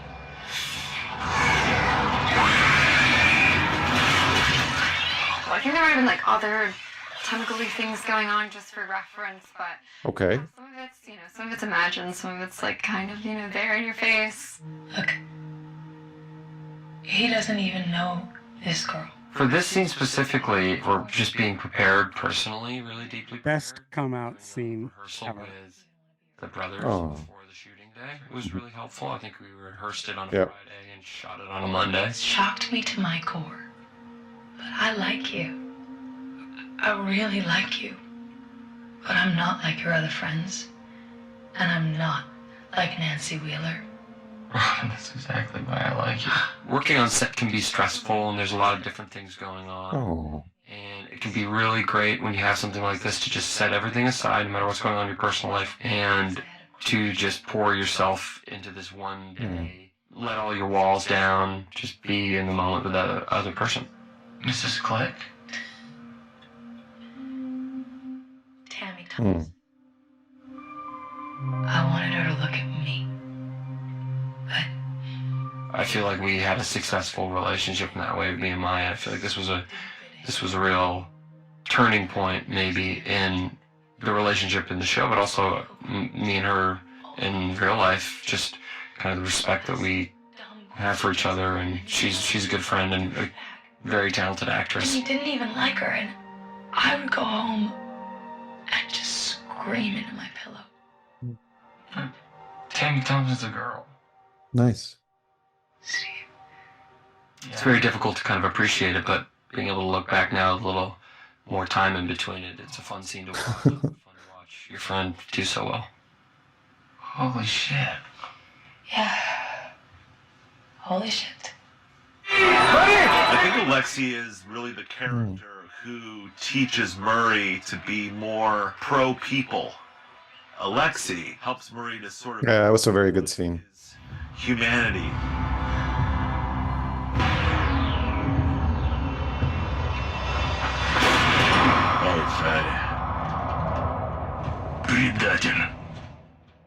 Yeah, that one kills me every single time. When fans came Oh. the fact that I went to get corn dogs. Why did you go and get those corn dogs and let Alexi die?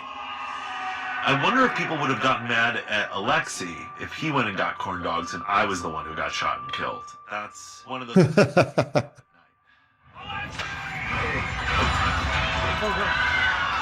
The lesson that Alexi teaches Murray in how they communicate, and then also in his death, the silver lining of grief. It can really remind you of your humanity and how much you care about people, and wake you up to your own capacity to love. I slept for a minute for a corn dog. A stupid corn dog.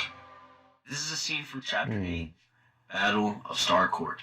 Okay, this is what Alexi called the hub. Now, the hub takes... I'm really loving the Bruce Willis look, I gotta say. Corn dog. Ooh. Walks in there like it's Commie Disneyland or something. I'm sorry, who were you? Erica. He's no longer the smartest person in the room. She is. Man, I'm not trying to tell you how to do things, but I was talking to my mom in the trailer, and I was like, I really don't want to hurt his feelings. Like, he's an actor. I'm sure his feelings won't get hurt. You do what this man tells you, you're all gonna die. I'm sorry, why is this 4-year-old... Oh, she's so nice. I'm 10, you bald bastard. It's something to get called a bald bastard by a small child. He's just annoying. Affect Murray's self-esteem. There's bigger things at hand than our self-esteem. She's but then, he has to admit that she's right. Dusty Bun? Dusty Bun. I want to hear it. Not right now. Well, we all knew that Gaten had the voice of an angel, and I think the Duffers were trying in some way to fit that in because it's like kind of too funny not to have that character have an amazing voice. I remember there was this joke. Like, This is so random. Oh my god. This is great. Look at what you see. Gabby is so good in this scene because Gabby was also. I feel like it wouldn't have worked without someone as electric. And it works really, really And the fact that it's a never-ending story, it just makes it a million times better. so funny. Stakes are so high for something so silly. I love that this is like canon, that Dustin has like. Oh, no. This song will forever be the bane of my existence. Yeah. Now people will just like walk past me and just play it at me. I never had know how to like react other than being like, it feels like it was designed fully Nice. to fuck with me. Oh. Gosh, I miss you, Dusty Bun. Miss you too, Susie Poo. What's interesting? Me and Noah filmed this separately from Baker and Millie. Sadie and Finn, separate days. And that Mind Flayer was not even there. It was just a silver ball, just up and down. We just had to keep going at it. This scene was crazy. The score on this show is amazing. The way they're able to make the scene stand out, the level of emotion and pain that Dacre did an amazing job here. Even Max watching. Crazy. This was my favorite day ever. This is the most fun I've ever had. Classic. Everyone has to be on in that moment. Oh my god, that became a meme. All right, well, that's Wow. the first three seasons that we reacted to. When they do the fourth one, Albert and I will definitely react to it. Yeah. So that way we can prep for season 5. And I've already given Albert some homework. I've sent him a link, and I'll put the link down below in the description of this video. But I gave him homework about a gay lawyer who had built a case, like a legal case, for how Will and Mike will be the ones who get together. So he has homework to do. I'm sure he'll go away and do it because Albert is always very, very on top of things. So when we come back for season 4, we will have our predictions of what we hope or what we think may happen in season 5. Nice. The following Thursday. So we're going to watch today Stranger Things, the rewatch season 4. I already have all of our previous watches, which we did last time we got together. And so they're all edited and queued up and ready to go. I just have to slip this one in, and then we'll have all 4 seasons of the rewatch where Albert and I will comment on all the stuff that we remember from watching it because we watched it individually when they came out at the time. So we're going to start watching season 5 with y'all when it starts to get released, and we're going to do that. That's our plan. So, and if you guys want us to do 1 through 4, we'll be happy to do it because we love that show. Oh, yeah. Yeah. And we have thoughts. We have lots of thoughts. So many thoughts. So many thoughts. So, we are going to watch the season 4 rewatch with the cast where they tell us some little bits and bobs behind the scenes and stuff that they know that, they couldn't speak about until it got released. So we'll do this and we'll give our commentary while we watch it. And then and when we're done with that, we're going to then go to the season 5 trailer and we will see that together. All right. So are you ready for this? Oh, yeah. Let's go. Okay, here we go. This is the season 4 cast rewatch. Get ready to Nice. So this is one I remember. I was like actually crying all day. Oh, such a good scene. Wild to see. Hmm. For real. You just hope that you can do it justice that it deserves. I can't believe like this is what the world knows still. Yep. It's like little do they know what's coming. Let's do this. I can't forget the candlestick. I want a candlestick season 5, please. Read the monster and the superhero. Chapter 4, Dear Billy. Chapter 5, the Nina Project. Chapter 6, the Doc. Chapter 4 is the best one. I'm sorry, but I'll just argue that Chapter 4 of this season is the best episode in the entire I think so series. too. I think so too. Move Hellfire to another night. Just talk to Eddie. Why don't you just talk to your coach and get him to move the game? Ooh, I think I like this one. Seeing as I got so much older. This is actually, weirdly enough, one of my favorite scenes in the show. It's heartfelt, it's honest, and it's like, kind of that shift, like we are getting older. That's not the point.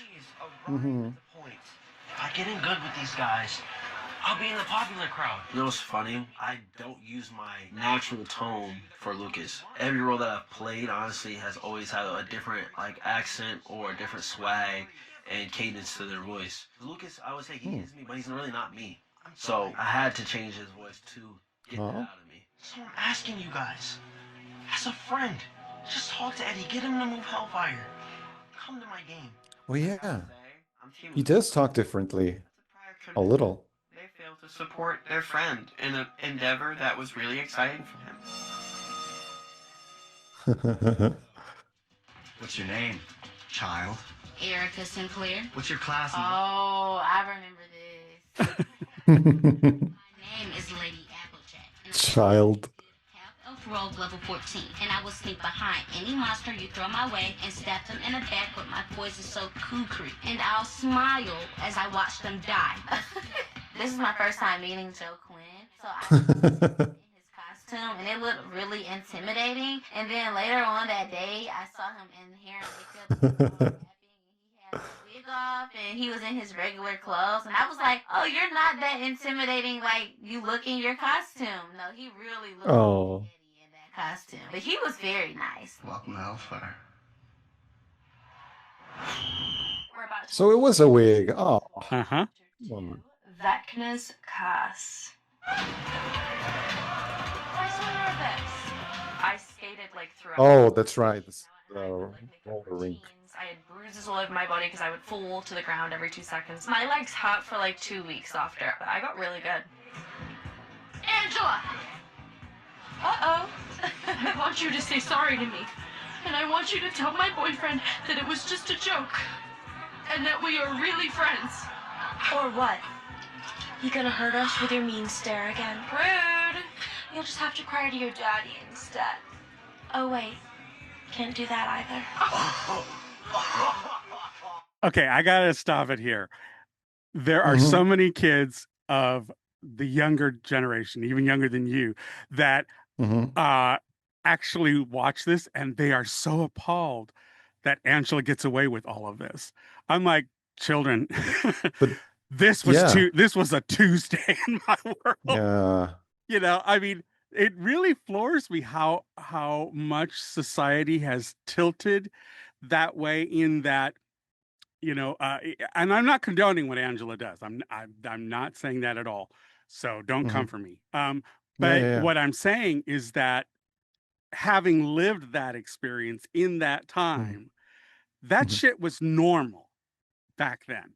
You know, so it really surprises me when I watch other reactors react to this show who are from the younger generations, and to see what my generation had to deal with during this period of time, where you really had to have a tough outer skin.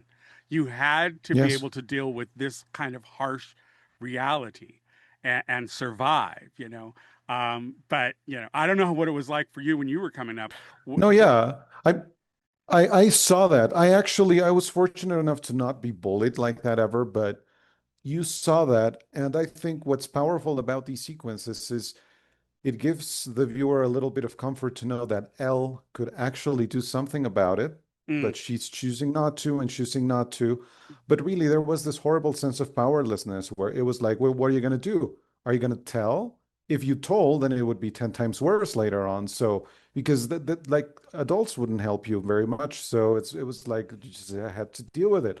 So I remember this sequence very well. And I also understand why people No, I was going to say, I also remember a lot of them comment and say, where are the adults in this building? Where's the manager? I'm like, they were not out. They were not present. They were like, you know, they were in their office managing the staff, but they weren't out there patrolling and watching. I mean, none of that shit happened, you know? Plus, back then at the roller rink, like maybe I don't know, like the supervisor would be like 19 or something. Yeah, I don't know, so it was like, Yeah. They would just Yeah, look yeah, at you and yeah. go, "Yeah," and Exactly. I I don't know. know. It's weird how much it's changed. Yeah, Mm. it is. It is. All right, we'll get back into it. I just thought that was really funny. I wanted to comment on that. Yeah, yeah. I'm not defending her, but she just needs to talk her feelings out and not do what she's about to do. Angela! Exactly. Because that's whoa. Yeah, that wasn't yeah. Okay, okay. But in this queer voice, I had a sly little part of me that went, "Get it, girl."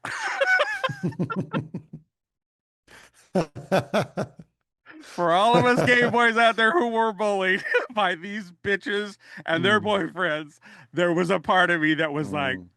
"Go, girl." Just Wow. a small Can you part. imagine that thing? It's like a sledgehammer. Yeah. Uh, those skates. To begin with, I haven't skated with those since I was like 7 or Yeah. something. Uh-huh. Like Uh-huh. I just learned the inline things, and that I can't use those anymore. So they were so heavy and so big. Like imagine Well, getting even the smacked with one blades of those. are not light. The blade Yeah, rollers, the inline, they're not yeah, light yeah. either. I mean, the frame that sits under the foot in order to hold a whole human up, Oh that's some yeah. sturdy manufacturing there, you know? So, I understand, where Millie's saying, that what Eleven's about to do is not really, she's not condoning it. Mhm, But I have to tell you, I know I'm not alone that every kid that was mhm. bullied, there was a secret part of them that went, do it for us. I mean, yeah, yeah, yeah, yeah. you know? Yeah, it can be cathartic to watch these Yeah, things. yeah. Yeah, no. I was not expecting it. It was actually originally written as in a mini golf, and I was meant to get a golf club and whack around the head with it. I think it was a good change to go to the roller skating rink Yeah. Yeah. I think so because too, it's because just so much. it was so prevalent during that period, no Exactly. matter where you were, that's another place that kids used to hang out. There used to be the roller rink, the malls, and sometimes it would be at certain fast food restaurants or something. Your friends would go, like, well, I know my friends and I always went to Pizza Hut, and we always hung out and had pizza. Oh, So nice. there were these places that you would congregate with your friends, Hmm. and they just became the main staple of your socializing. So, anyways, Three, the monster and the superhero. Everyone looks at me like I'm a monster. Well, they just don't know you. Millie is so amazing. Every time we have a one-on-one scene together, I feel insanely comfortable, and we sort of just follow each other's lead. And she really set the tone for that scene. You don't love me anymore? Hmm. Who said that I didn't? You never say it. Plus, they've worked together for years. Like, they've got to have some great rapport. Now, like you say that to your friend, like, love you, man, like, see you soon. For me, that was always kind of a normal thing. But, it meant a lot more, especially to your first girlfriend. And I think for him, it's probably it's like a big step. But, you do love each other, so why not say it? You're the most incredible person in the world. And you're a superhero.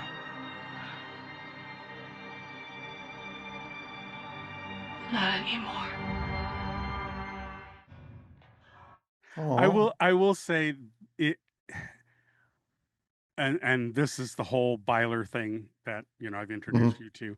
Yeah. And by the way, that guy has a new episode up about further explaining. Oh, dude, And how it's al- much? And it's almost 3 hours long. Dude, no, no. Who has the time? Well, I get it. obviously I he hope they get does. Oh my God, it's insane. I'm 5 like, hours. aren't you a lawyer? When do you lawyer? Uh-huh. Anyways, I will have to say that there are elements that, as I go back and look at, because I watch a lot of reactors react to this show, and so because you and I never had a chance to do it because we weren't doing this when these episodes came out, but I watch a lot of the reactors watch it, and it's always interesting to me that the way that they perceive all of this, it's so interesting to watch how with the Byler thing, I know as a gay kid coming up through that era that you did everything to pretend you were straight. Right. There was a lot of internalized homophobia and I was never really like that about myself. I accepted myself for who I was. I knew what I was attracted to. And for me, it was always, well, if you have a problem with it, that's your problem, not mine. And that was kind of my whole mentality. But I also wasn't stupid, and I didn't flame out all over campus and high school and stuff, Um, so you learned as a queer kid, like Robin. Robin's a great example of a character in this, where she does everything that's expected and draws no attention to herself, because that's how we survived in those environments. And I think that as you see this stuff and you hear the inferences or people picking up the whole Byler thing of Mike and Will becoming a couple by the end of this whole thing, I think we're kind of going to see some of that evolution. I don't know if it will ever come to fruition. I at least hope that Will have the chance to tell Mike how he feels. Whether or not Mike feels that same way or not, I really want Will to have that moment as a character, because it's something that we all felt we wanted to say to a guy we had a crush on. You know what I mean? And we never got the chance to really do that. And it would be kind of and the thing is, I really admire the Duffer Brothers, because they are so good about giving all of us who are in that Goonies kind of collective of our friends who were the outsiders, it gives us our moment to have our story, our side told. You know what I mean? Huh. I was just thinking, if Byler does end up happening, though, what are they going to do with 11? Because 11 is grounded in, like, her relationship with Mike is what's grounding her to the rest of humanity. And if that goes away, well, then what is going to happen? Here's the thing. I think when we get to the season 5 trailer, from what I've seen from other reactors, when they've talked about it, they've said that they noticed that 11 and Mike are not always in the same scene. They're not like this the whole time. There's a good portion of the sequences where they're not in the same pairing. There are, I guess, a lot of sequences of her and Hop being together, father and daughter. That there's going to be a lot of that. Cool. So who knows? I mean, Elle may evolve to the point where, she has a completely different journey after this. If she makes it through, we don't know, So, I just hope we don't go martyr. I don't want that. Right. Well, I don't want, and I also don't want the bury your gays. I don't want Robin or Will to, but everybody says this is Will's season.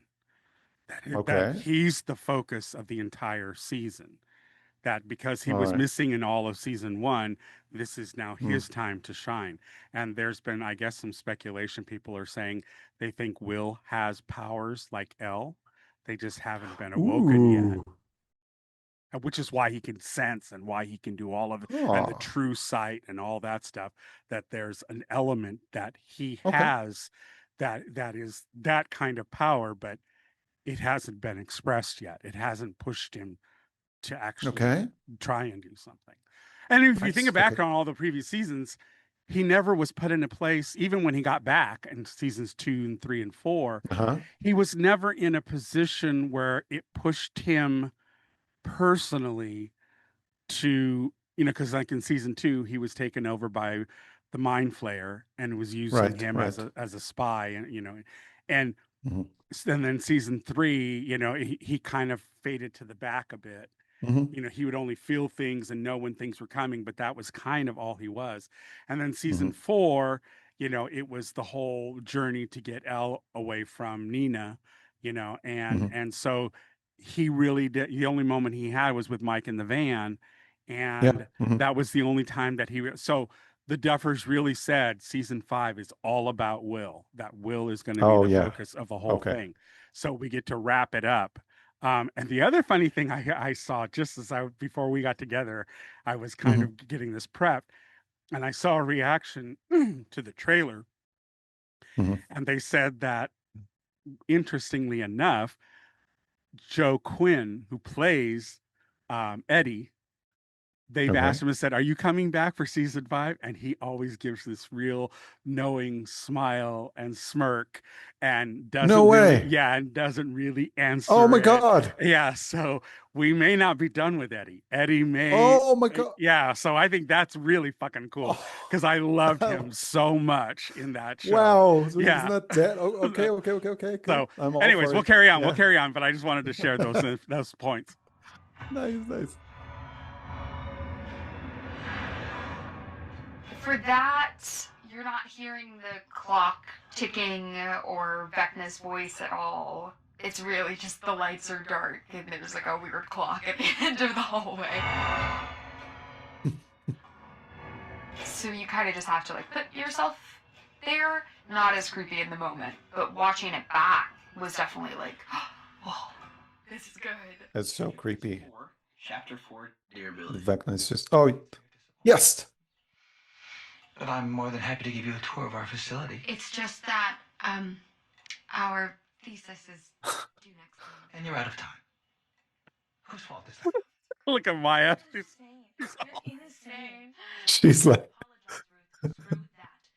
Request months ago and were denied. And then we reapplied and were denied again. I've been preparing for like a week and a half, but I was so stressed because it's on the paper. It was like 3 full pages. It was so long. I wanted to be you, so anything in my power, including wearing this red. We're still going. I might get more about how he's twisted, but let's face it. Totally fascinating mind work. Don't tell me that crybaby Petey McHugh wouldn't have gotten an audience with Victor in a matter of moments if he'd asked politely, because you and I both know that he would. That's a lot of words. It's so many words. 10 minutes. Nice. It was one of the most epic moments. Yeah. That's so cool. This is my favorite part. What the hell was that? Oh, the water. Oh, I hated that scene. It was so violent, and that guy died. One day, there wasn't a lot of rehearsal Oh. Oh my God, that is so chaotic. Props to the cameraman. From an acting standpoint, it's great because there's so much movement. It's live. It's really happening.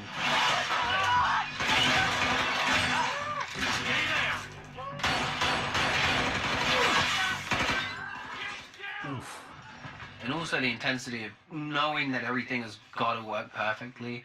Yes, it was about getting all of those pieces right at the same time. And then I think eventually when we got that take, you know, just the camaraderie of everyone being like, fuck yeah.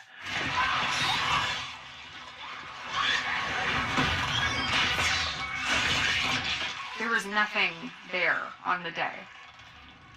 Yo, the neck turn was perfect.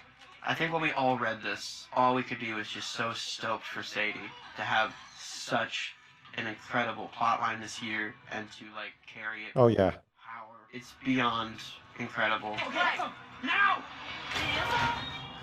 Best scene ever. This scene is crazy. Filming with Sean, directing, it was intense, very detailed. It's so fun to have seen it all come together because it's just one that everybody was really, really concerned about making sure that we all got it right. And it's truly horrifying. Everyone has to be on in that moment, and it's such an emotional scene too. Our energy has to be up. Yeah. And all the crew has to be doing the exact right thing, and everyone has to be focused, and the light has to be right. So, you know, we did it. Classic. I didn't even know what the song was. Yeah. Sadie played it for me one day. I thought it was a cool song, but I didn't realize the impact that it was gonna make on people. It like turned. Oh yeah. It was pretty wild hearing the song on the radio and being like, I think like this is because of the show. It was also just kind of incredible Yeah. to see that this character and her storyline, people were really moved by it because I don't know, it meant Yep. a lot to me, and I wasn't really expecting that at all. It's a scene that works so well because it's built over the course of 2 full seasons. It's kind of like a defining moment of the show as a whole, especially this season. This was interesting also because when we filmed this, it was really a pretty like short distance that I actually had to run. But we just like filmed it over and over again, and then they edited it together. Looks like I'm running a really long distance, and as you run, like that stamina and kind of like the desperation would build up. But really, it's just kind of like go over and over again, which is hard because building up that emotion is kind of tricky. She did a great job. Best thing ever. I didn't really understand how big it was, and I remember just like watching it with my family. We're all just like sat on the couch, and we're just kind of like, "Oh, cool! Like I think people are gonna like that." I guess. Oh yeah. From Yeah. Things 4, Chapter 5. That was the best.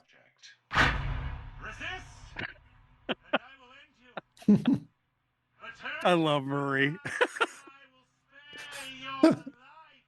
This is the greatest moment in the history of the whole show. I'm going to say this is the greatest moment in the history of any Netflix show. This is where Murray becomes an action hero. And he Yeah. Unexpected. sense of self. But I trained really hard for this because I really wanted to sell that Murray was a black belt. So I trained for 3 months with Master Simon Reed Wow. and Master Philip Reed, who are both Taekwondo masters. One of the great gifts of my life to get to learn that, and I'm still learning, but I've been slacking lately. And shout out to the whole stunt team too. I mean, so insanely talented. Hiro is such a genius, and it's so amazing to have gotten to work with him on all of these stunts. Hiro made sure to bring us That was super fun. to train the fight in the plane, because once you added that, It was action packed, nail biting, and it was hysterical all at the same Yeah. time. I know. Oh. Oh, that was great. This is great. ever in the whole show.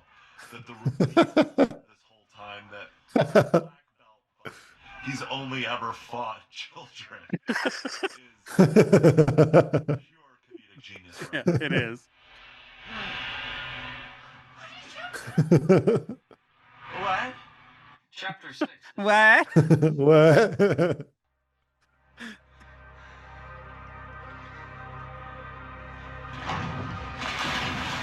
So fun to film all this stuff. I think I had like a bottom wetsuit underneath my pants. I think it has to be body temperature for that duration of time for everybody who's going to be in the pool, because there's a ton of crew in the pool. 30 feet deep. Imagine, yeah. So much water. Dustin, you're a goddamn Einstein. Steve found me. It's pretty wild. It's more of a snack size gate than the mama gate, but still, it's pretty damn big. Oh. An intense challenge. Again, this goes back to the mechanics of filmmaking and all the pieces that have to go along with the acting. They achieved that effect in a bunch of different ways by pulling me down in the water, pulling Nico down in the water, and then they moved the rift to the top of the surface, and they actually pulled me backwards, faking the surface of the water for the bottom of the water, moving the camera. I will look back on these 3 days of filming this as like definitely one of the coolest things that I've ever gotten to do. You were not going in there, are you? I would have loved to see the entire thing. Yeah. Like, Epic dive in, and then Maya, she goes boom off the back, which is an amazing choice that we're all laughing about. Also, the way that Joe kind of jumps in, it's like perfect. I feel like the way even that they're just jumping in the water says a lot about like who they are and where they're at, and the whole grand scheme of this and the upside down. Cool choices all around. I highly recommend that you watch for Chapter 7, The Massacre at Hawkins Lab. Let's do this. Ah, man. This is one of my favorite sequences of that season. Oh. This yeah, killing a bunch of monsters. Who doesn't like that? fun I've ever had. Yeah. This was so This fun. is so cool. The bats looked Yeah. like they were just like green duct tape and rope. This sort of stuff is like Yeah. we got it, Yeah. and they were like, guys, I think we need to redo it. It was something so technical It too. was, yeah. It was like that was the one. perfect one, and then it was I like can't remember what something. was. It was the lightning. Oh yeah, I loved season 4. Joe, man, You looked I so feel like- cool that day, man. Are you coughing up blood in that moment? I think because the bat was chewing on my tummy. Oh yeah. Ozzy Osbourne, Black Sabbath. No, No. Very nice. The thing I'm mostly thinking about is working with Joe, honestly. He brought a real interesting and new element to the show. He had real conviction. And it's really interesting because the Duffer Brothers have commented on Joe playing this Mhm. part, and they said when they wrote it, they did not write him to be this way in the original script, and everybody that auditioned played Joe very differently, and then he came or played Eddie very differently. Then Joe came in, and his read of the script was this way, and it was Okay. so much more interesting to the Duffer Brothers. They rewrote the character to adapt to hit the way he was delivering it. And Whoa. so that's how he got the role, because they saw something really, really unique about his audition that was totally from left field. They did not expect it, but that's why they say, Joe is Eddie. There is no other person who can play it, because he has such a clear idea of, and for a guy from England, I mean, because he's not even American, he's an English Oh my actor, God. to actually fall into this kind of persona so easily. And it almost seems like he's always been there, Wow. So yeah. Well, I'm so glad it turned out this way. Yeah. I so- really liked his character. Yeah. Like the entire thing about being a good person, despite the psychosis of the satanic panic of the 80s and whatever. It's like, oh my God, you play D&D, and then you're in league with the devil. Oh, please. So it was really good to see that, and he was perfect for the role then. Yeah, exactly. All right, so let's get back. Character, and he delivered it with grace and with certainty, and it's a very cool performance that I really think jumps off the screen in a lot of ways. Okay, now I can't unknow that it's a wig. Came in straight after working with somebody like that. You can't help but see new things in your own character, I guess, or things that you admire about another actor. You're inspired in a way. So I felt that way working with Joe all the time. Great friend to have around. Yeah, he was awesome. Here goes nothing. Super cool. It was really fun. This was one of my favorite days. We had these harnesses on, which was kind of silly because we were only 3 feet off the ground. But I don't know if you guys remember this from gym class. It's so hard to pull yourself up a rope. So Yeah. obviously compositing the two things together. When it's over the shoulder of one of the actors looking back through the thing, we had it on set so we could see, so they were lining this thing up. The amount of questions we were asking that day were plentiful. Like, which direction, if it flipped, then would I be this way or this way when I'm rolling out? And what would it feel like? It was like a job for an astronaut, but it was really fun to do, and we were all laughing hysterically, especially everyone was gathered around the monitors watching everyone's landing face as they landed on the bed and trying different ones. It was a really fun day. Thank God. That was fun. I could make my own rules. The madness continues. I remember this whole thing with such fondness. This whole section was just so much fun. Oh yeah. And it was one of those great moments that I think as an actor that you hope for, which is you have these great out of mind experiences where you forget Oh no, I don't like seeing that bunny. you're speaking, and all of a sudden all the memories of that particular character just come flooding back to you without you even trying. I remember Mel's walking in on the first day that we were doing this scene. We'd formed such a friendship, and she just looked at me, she went, "You need to calm down." I was like, yes, that is one of the things I love about working with Sadie and Millie, I think, is just how in they are all the time. They're so locked, and both such giving actors, and it's such a pleasure and a joy to work with people like that, because there's a trust, and you get these moments of wild exploration that you can't really direct or plan for. They just kind of happen. My naive father believed it was a demon cursing them for their sins. When Raphael came in, he he actually didn't know what he was there for. By the time he shot, I'd made a very conscious effort, you know, when I was playing Henry as orderly before this moment, to hold my brow in a sort of more upright position so the eyebrows do this. So there's like a sort of presentation of innocence, and I remember seeing Raphael's picture as I walked in, and the first thing I said was like, oh my God, he's got the same like kind of eyebrow thing going on, which was such a joy. Okay. Wow, what a minute detail. Over his dying mom as fuck. They were becoming a part of me. This is ADR, because we shot the whole thing in one go, basically, and you know, it's like, what is it? It's like 8 pages or something crazy. But I was far from free.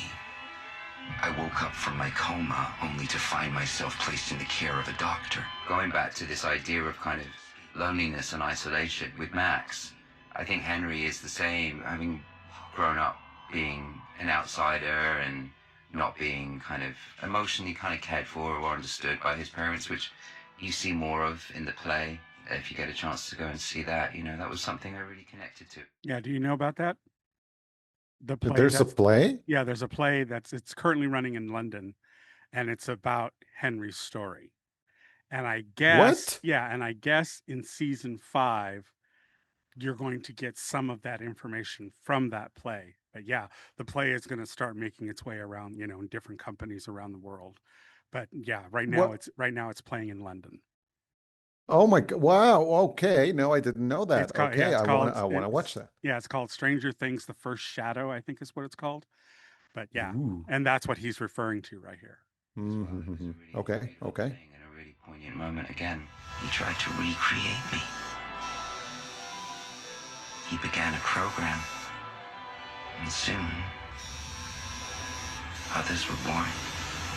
I think it took us like 3 days to complete the massacre scene, and by the end of it, we were all just kind of beat, and obviously Mills and Henry come to blows, and she gets dragged across the floor, and that was like towards the last day of shooting. Join me.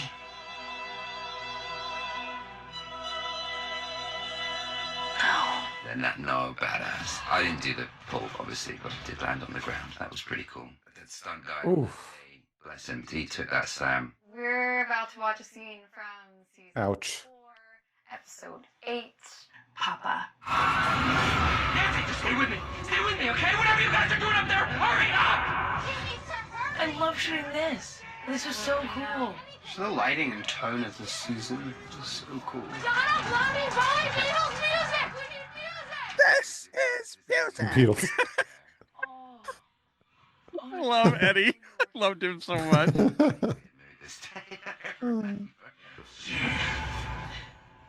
In a really weird mood. Hello. Yeah, this outfit is pretty iconic, honestly. I remember this outfit very well. Me too. Never. And swimming in those boots also.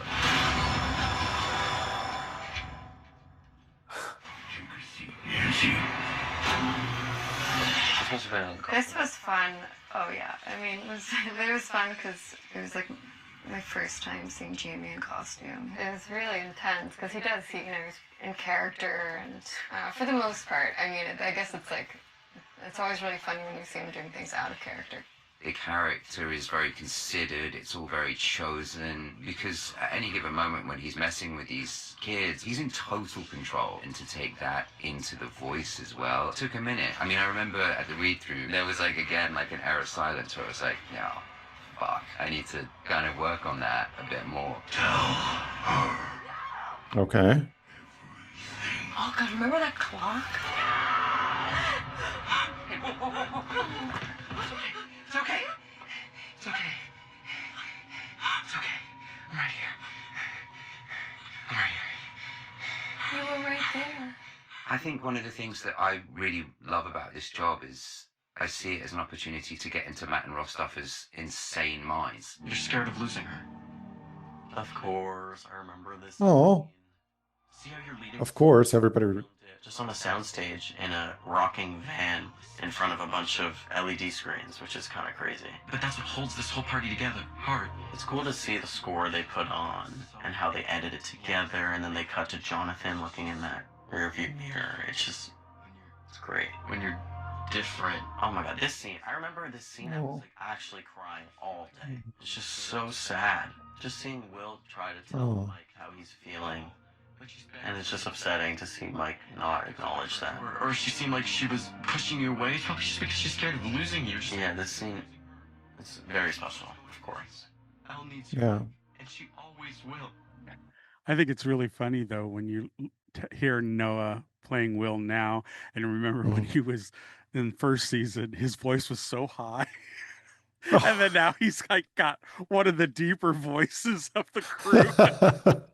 I just always find that really funny. It's so true. Oh. And the turn and the... Oh my god, that freaking turn.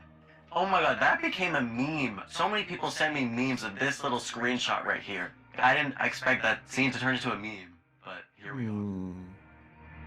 It's so sad. Yeah.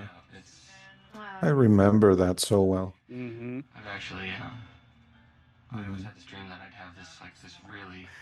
That just goes back to my earlier point about how we always had those feelings, but we could never voice them. And then to see Will have that moment and walk right up to that line, but not cross it, you know, it's really impactful, you know. And I like that Noah recognized the importance of that moment, you know, and for him to even really have a sense of all of that, considering that nowadays it's much different kind of scenario. Kids are more open to talk about those kinds of things and be accepting of it. Whereas back in my day where this takes place, it was something that was very dangerous to expose yourself that way. So even to your friends, you know. So so I mean that, like I said, that goes back to my earlier point about this way that scene plays is extremely powerful, and especially for people of a certain generation who lived through it and knew how dangerous it was if you got exposed. You know, I mean, you've even talked about it in previous things we've watched, you know, that it's something that we all had to grapple with. And, you know, times are better now, but they're also trying to go back. And so, you know, there's a lot of oppression that's still being played here. So, and I really commend the Duffer Brothers for writing something like this so well and make the characters so lovable that that you give them permission to have these journeys. You know what I mean? Yeah, that scene was iconic. They've had a bit of like a chance to like reconnect, you know, didn't really see too much of each other in season 3. You know, their storylines kind of weave in and out, and with Nancy and Jonathan together, they've also been through so much together. I figured all of us Harringtons would hack into something like this. And Steve has really gone on a journey, and you know, I think there's an acknowledgement of that, of like, okay, like who is this guy becoming? Who has he grown into? Beachside town in California. Spend a week parked in the sand. And I think if I remember right, he's like 8 or 10 years older than all the other actors who are playing these characters. So he's much older. He's already in his 30s. Yeah. Oh my God. Yeah.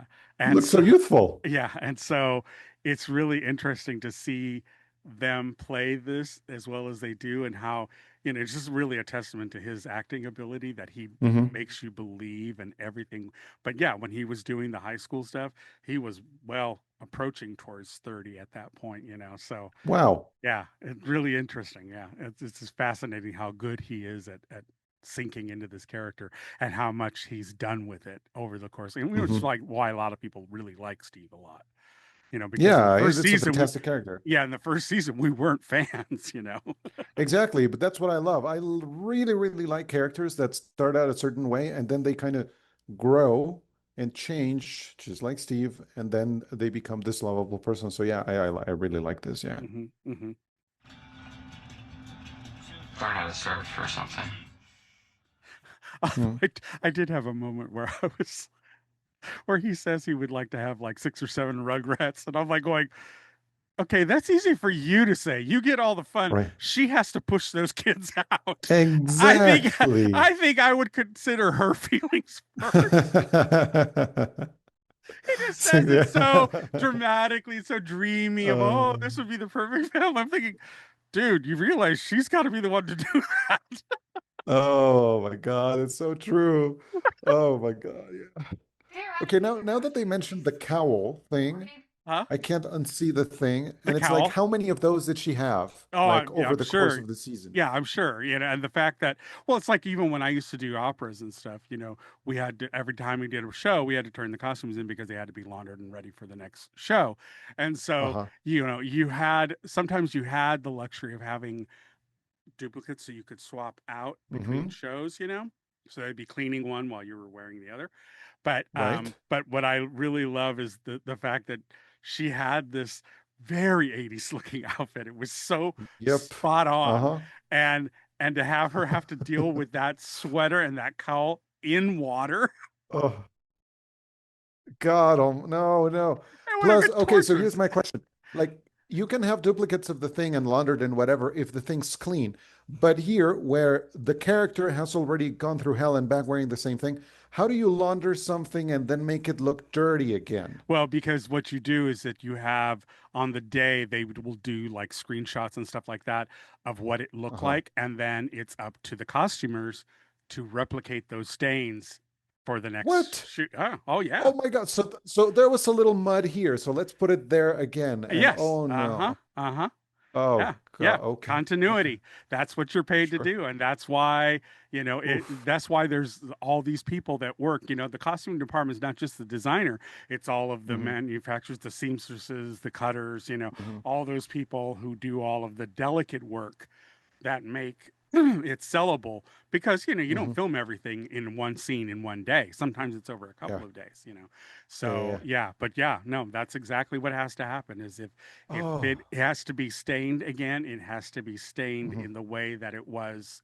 Like that's why every time I see the sequence in the Rinkomania where Elle has the Mm-hmm. chocolate splatter, I've always watched to see because I have friends who are costumers in theater, Yeah. and Uh-huh. I always watch to see did they get that correct again? Is it Mm-hmm. smooth throughout the whole sequence after the Mm-hmm. chocolate shake is spilled on her? Did they do it Oh. exactly? And that's kind of one of the things I always look for in shows. I always look for those continuity moments. Oh wait, that stain moved. Oh, I mean, because yeah, that's what. Oh no. Yeah, yeah. That's a nightmare. I used to do that with like injuries because when an actor the character gets injured, then I'm okay, is the injury consistent across the different shots? Most of the time it is. But I didn't know they did that for clothes. That's Oh just yeah. crazy. Oh yeah. No, no, no. Because it all has to look like it happened in the moment. So if you have to go, and if you have to do reshoots, like after they get things edited and they Oh. realize, oh wait, that camera angle doesn't really work. They will Hmm. sometimes call the actors back to do a reshoot of a sequence. They have to do the whole process all over again on all those No. costumes to yeah. Okay. Yeah. Wow. All righty. Yeah. Because all this is going on, thinking about where you're going in life and who you are and what you want, I think that's really on their minds. Also, fear of there's no guarantee that they'll survive all the crazy things that they're doing. Yeah, it's nice to see them kind of meet back somewhere. Yeah. I liked the way they interacted in Yeah. this scene. It's like they've grown a lot. I'm not sure. This was filmed on the same Max. day as the running up that hill. Oh. Directly after, actually. I remember still wiping blood off of the back of my neck on this scene. It was the time when I was happiest. Was I there? Yeah, you might have been there. Okay, but the second you start Oh. calling in Kate Bush. Oh. These are usually, some of my favorite scenes. Just because it's so, simple and those kind of just, human moments make Stranger Things Stranger Things. Deal.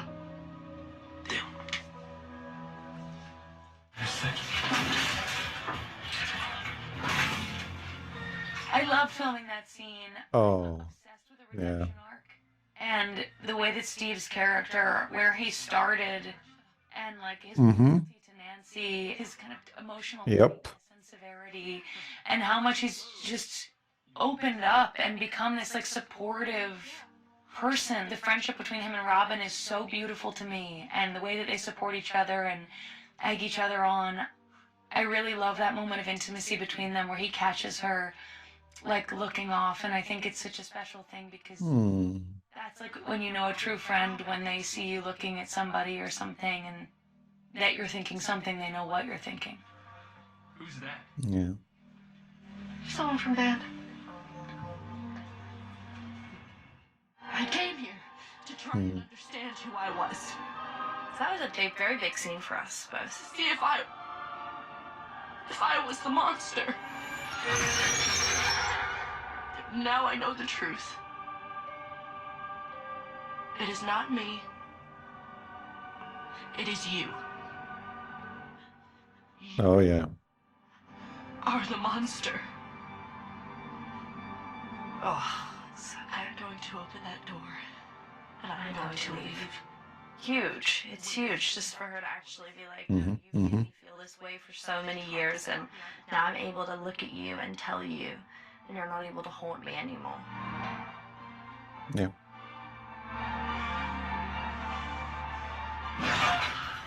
And his action of putting the shot in her only underscores what she was saying to him. It's like, you're the Exactly. monster. Yep. Oh, such a good scene. We rehearse that scene every day. Yeah. Walks together and just talk that scene through. You'll soon see the truth, Eleven.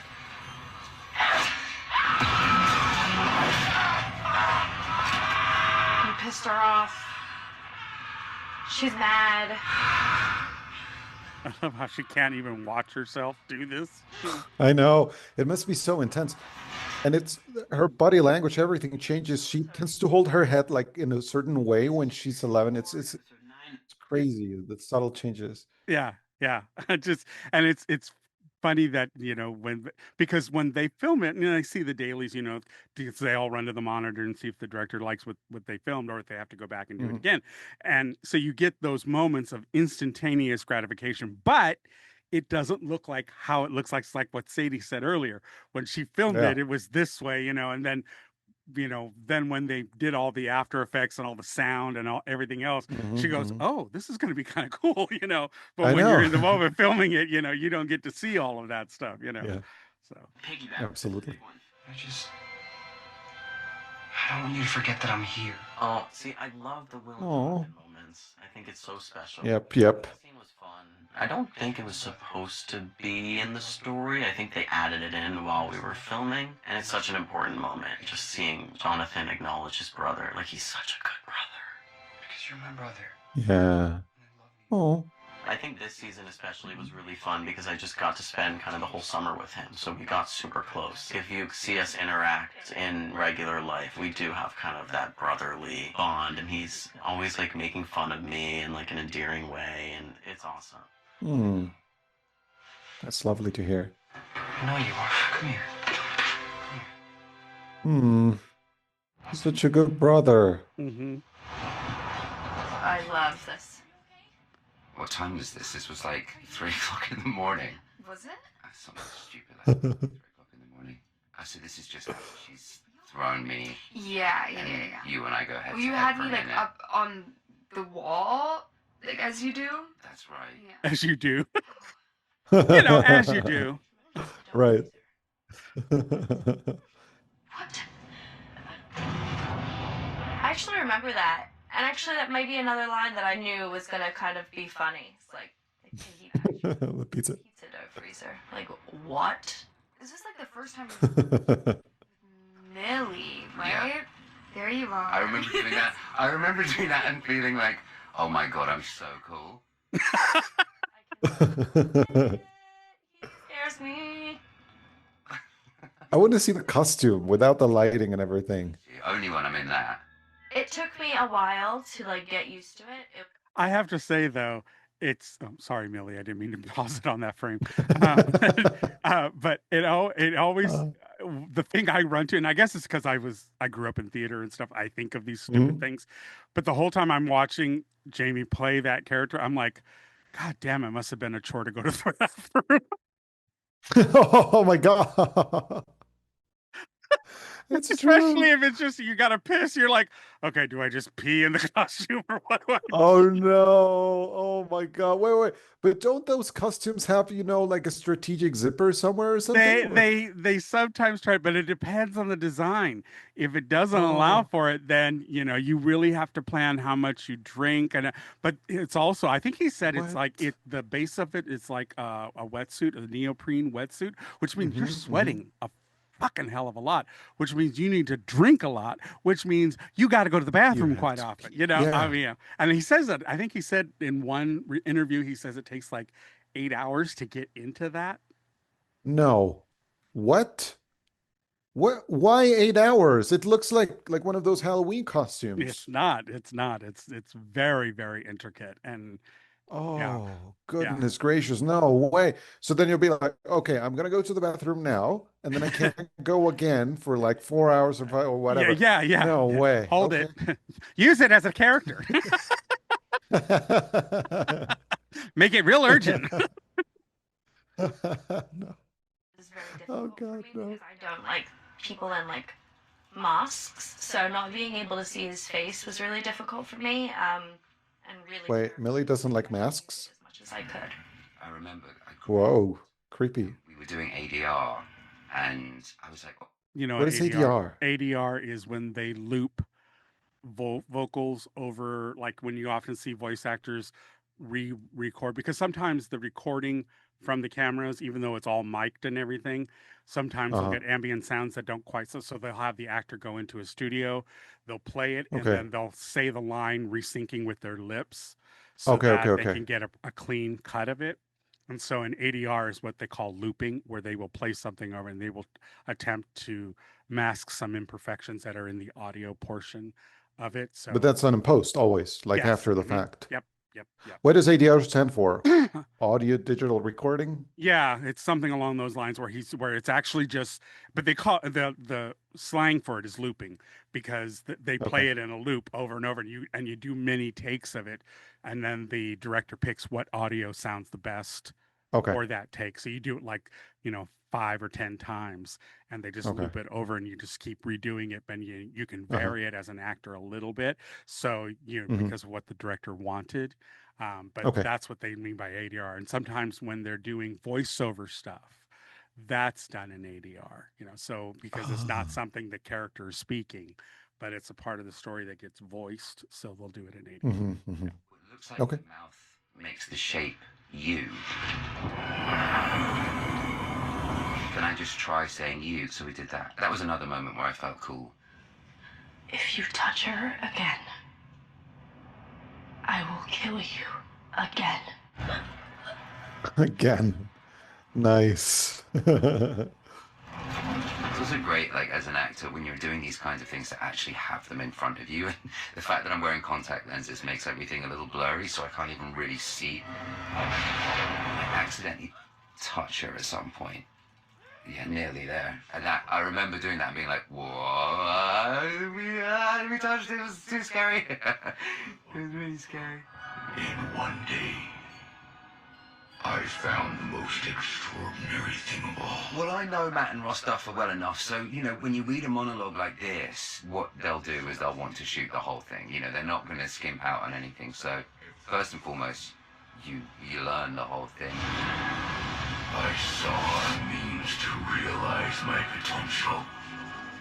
For me, it's about kind of attaching memory and morality to it as well, so that those poignant moments where things are said that are meant to mean a lot, there's a visualization going on inside the mind as well. I shouldn't, but I have my phone in my pocket here, and I have countless videos of me testing things out and seeing how things feel and seeing how things sound.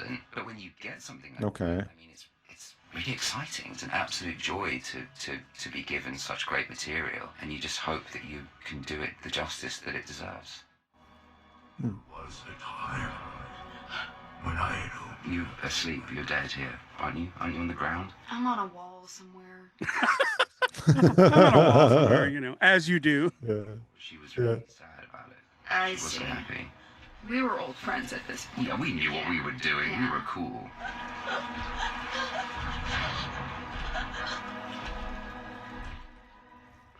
I forget that the three of them filmed a lot of sequences together. You know, both the trio and then, Sadie and Jamie playing, with Max and Vecna. That they spent a lot of season 4 together, in these things. So it always, when I heard them talk about it, I'm like, oh yeah, that's right. They were always together. It was something that they went through, the three of them, Right, right. On this wall, on this door. You were so good in this season. I mean, you're so good. Full stop. You were so great. Such a nice job. A lot of time hanging.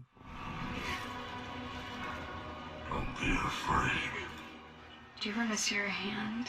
I do. I have one. I have a. You do? I do, but it doesn't have the mechanism in it, so it just kind of flops around. I put it on, show people when they come over.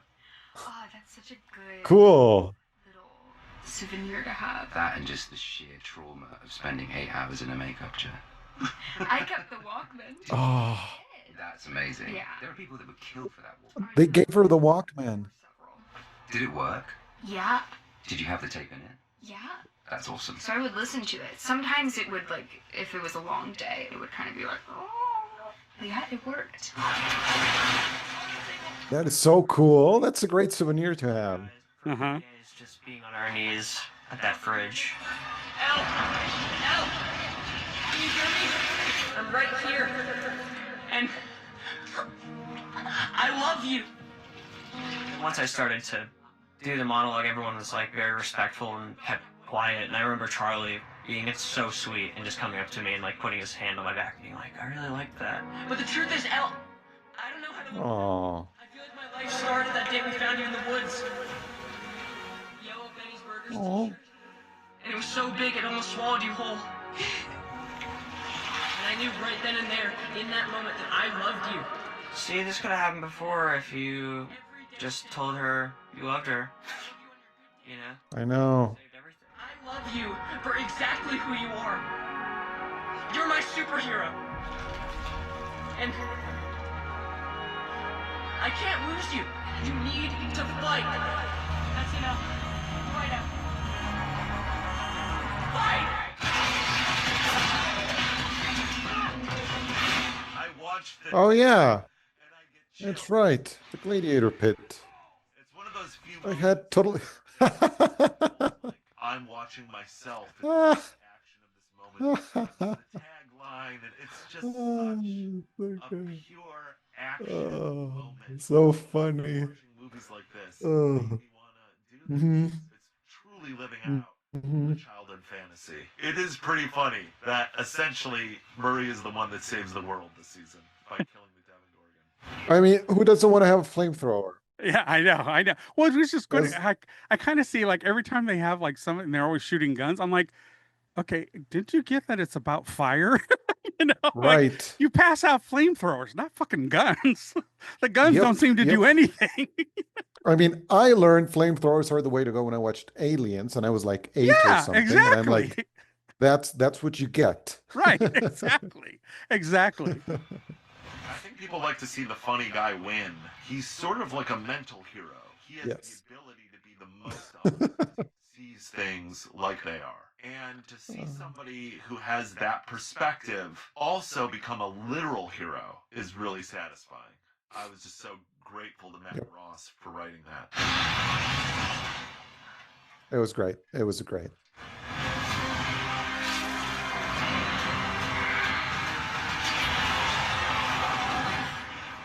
Nice.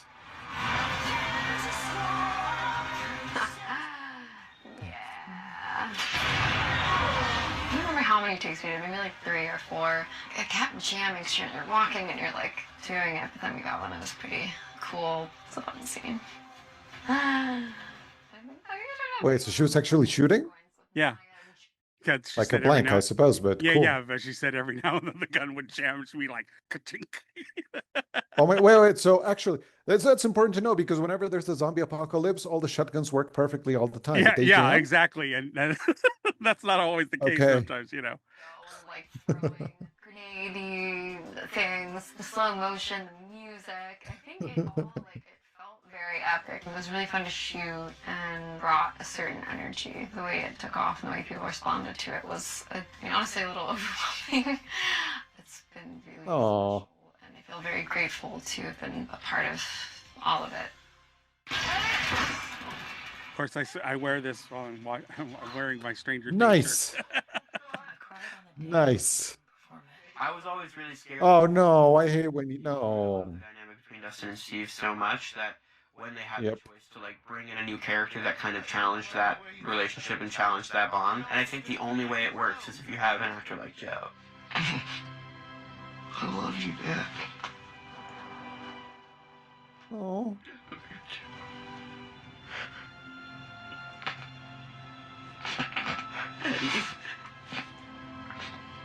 Eddie. Duffers are so good at bringing in a new character. They Yeah. really are. Fall in love with them, and like it's so fast, which so many people can't do. And he really rose to that. Such a physical actor. Very physical. He finds like the real humanity in it. Truly. And heart. Yeah, and heart. It's beautiful. Like a gap that was missing in the show. Yeah. With a show that's so packed with such a big cast, it's like a pretty tall challenge to like see where you fit in. And he found his own unique place and did it so well. For a character to be introduced and sent off in the same season, and for him to take a real hold on the fan base and on all of us here, just shows you how talented he really is. I wouldn't be able to do this unless it was with this capable of a guy. Call an ambulance! Hurry, call an ambulance!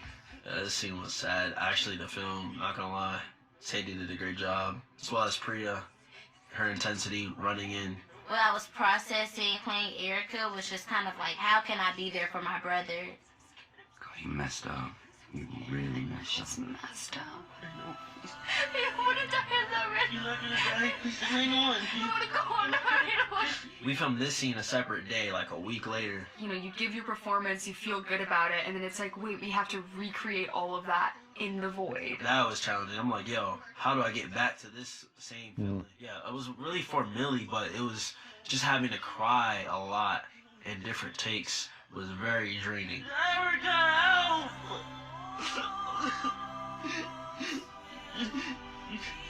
What was great was that the Duffers allowed me to improv. We want the audience to feel this scene, so we want you to improv and have fun and go with the flow. So many tears. Everyone's crying.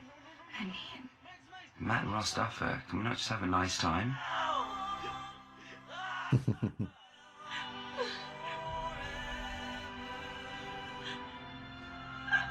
I was really like in the moment. Sadie really helped me out from her tone, her doing the like that got me. I was like, no. Like I really felt that I was Lucas and she was Max, and I wasn't able to save her. And then everybody thinks you're gone. right? I love yours and Lucas's storyline in this season. It's so Oh, nice. poor Lucas. I found another jar of peanut butter and this crunchy stuff. Robin. I so clearly remember the time of the year when we were filming this scene. We were almost finishing up the show, I think. It was such an emotional time because it had been such a difficult season with the pandemic and everything. We've been working on it for like 2 years. It was a really crazy feeling. This scene had this hope and this energy and this percolation of newness to it. And that was really how I felt in my life at the time. Yeah, it's like I almost can like smell the air on this day watching the scene. You're like, wow, nice prize. Great to see you. I didn't take it as anything negative. Okay, good. No. The way the Duffers write for actors and write dialogue is just so amazing. They know how to tell you who a person is in like 10 sentences. They'll give you their voice and who they are and where they're at. It's just so a special gift. Ultimately, yeah, it's fine, and it's bordering on a good thing, because, I mean, he was really grating on me. I mean, he's the type of person who trashes Fast Times because it has no plot. I mean, as soon as he said that, I should have just ended things right there, and... Sorry. And I have just made a peanut butter on peanut butter monstrosity. In psychology, it's like a huge sign that somebody likes you, or if you like somebody, if you start modifying your behavior to mirror them. Like you start dressing like them, or talking like them, or using the same slang that they use. And so I think that this is a moment of sort of Vicky mirroring Robin, and at least that's my interpretation of it, and to try to very subtly communicate an unsayable thing. Really should. Again, key, unsayable. Right, right. This was, I feel like, one of the And the ending. last season. I got so many bug bites from this. Oh my god, and this one shot of the crane going up, we did so many times. And so many people talked about Really? the duos. Yeah, that's really Dude. good when they handle the special effects. I can't believe like this is what the world knows still of Stranger Things. Like little do they know what's coming.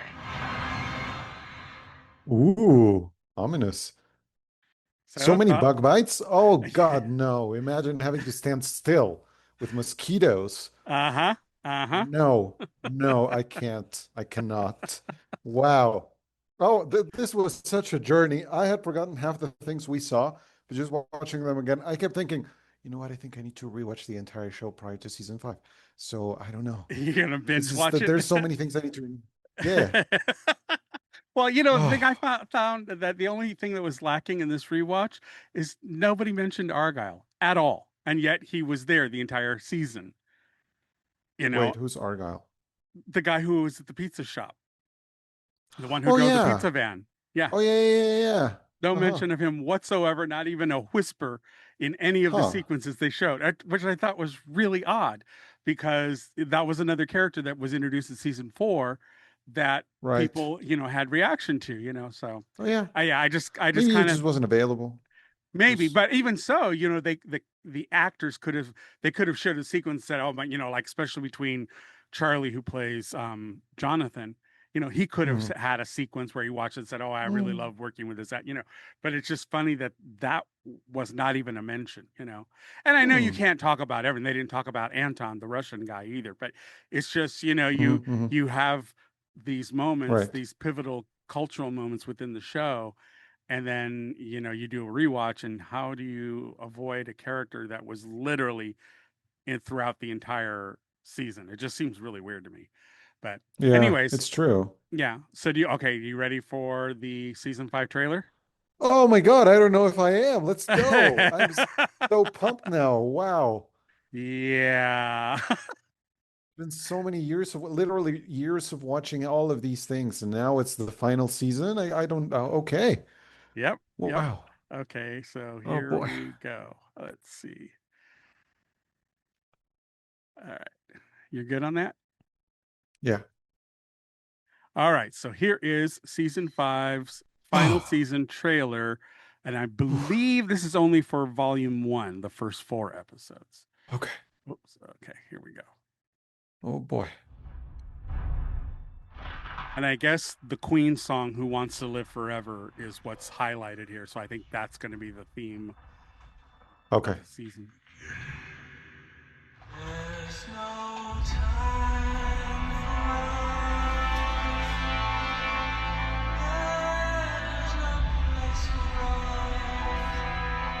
We're really starting to lose it. Being stuck in here. Looks like Hawkins is on lockdown. Martial law, probably because of the Yeah. invasion from the Upside Down. We end this once and for all. Together.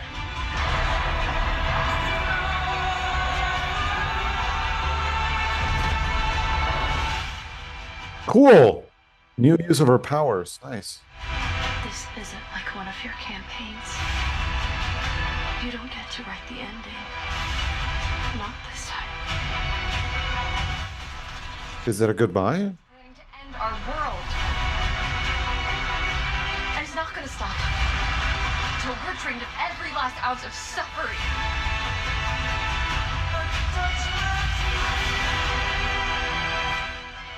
Oh boy. Yeah, hopping. 11. Nice. Yeah.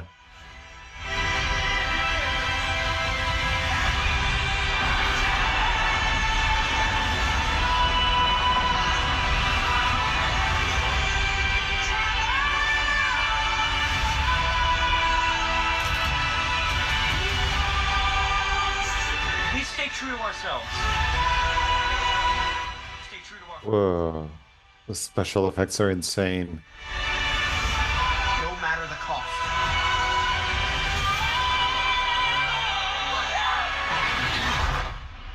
Oh my god. Why the guns? Flamethrowers.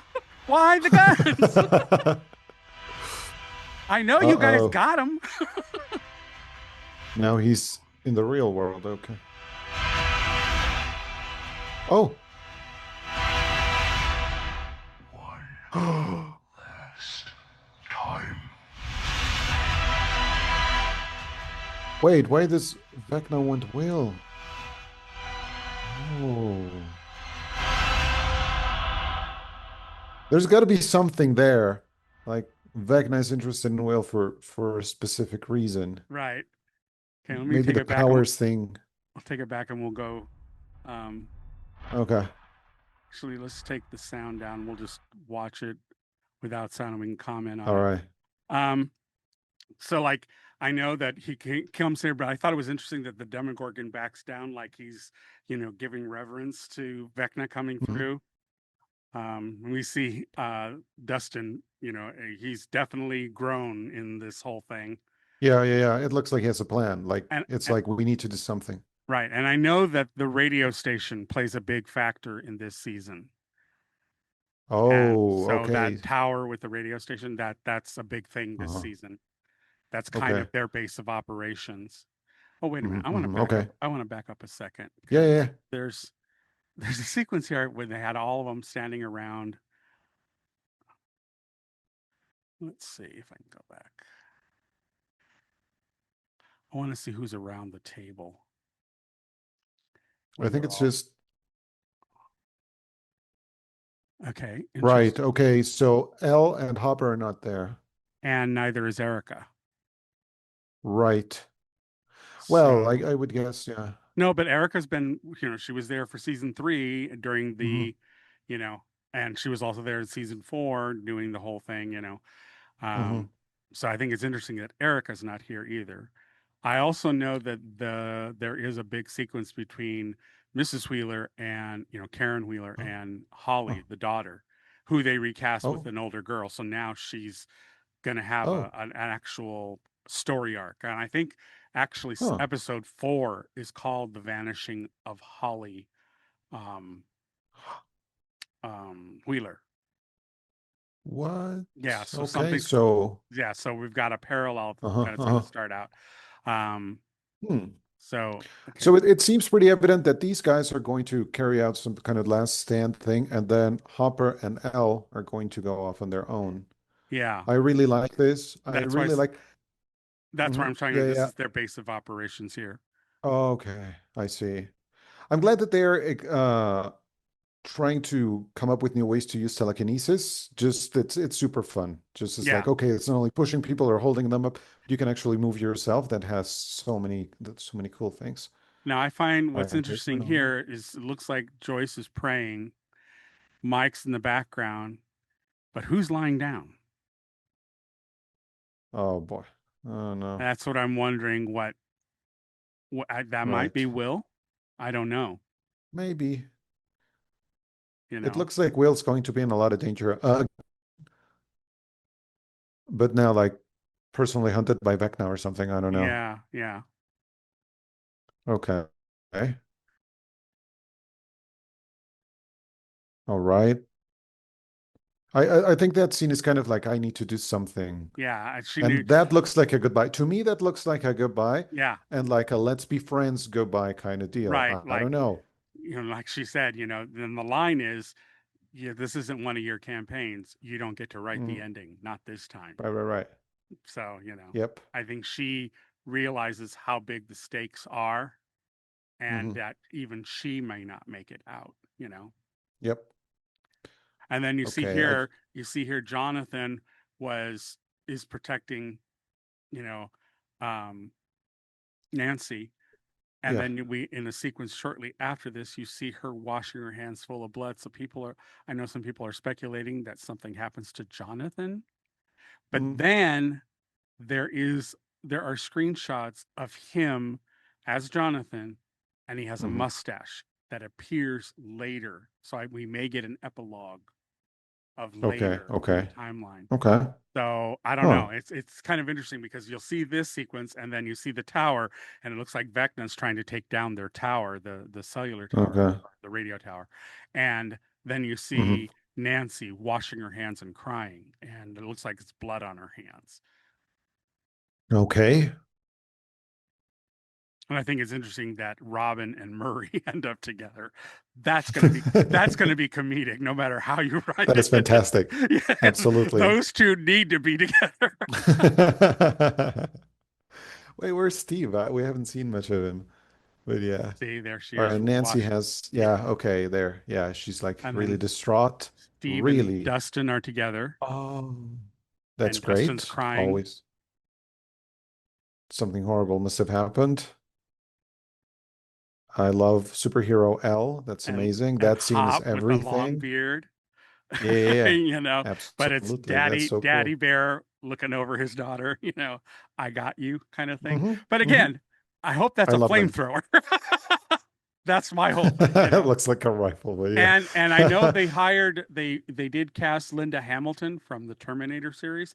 She's in this season, and she plays a military person, high up military person, who actually knows about the Upside Down and knew about Brenner's work, and she knows it just as well as he did. So evidently she's going to be factored into this whole thing, and I think this is the military installation that they put in Hawkins, because I guess it's like a year or 2 years after the last scene in season 4. It's like 2 years later.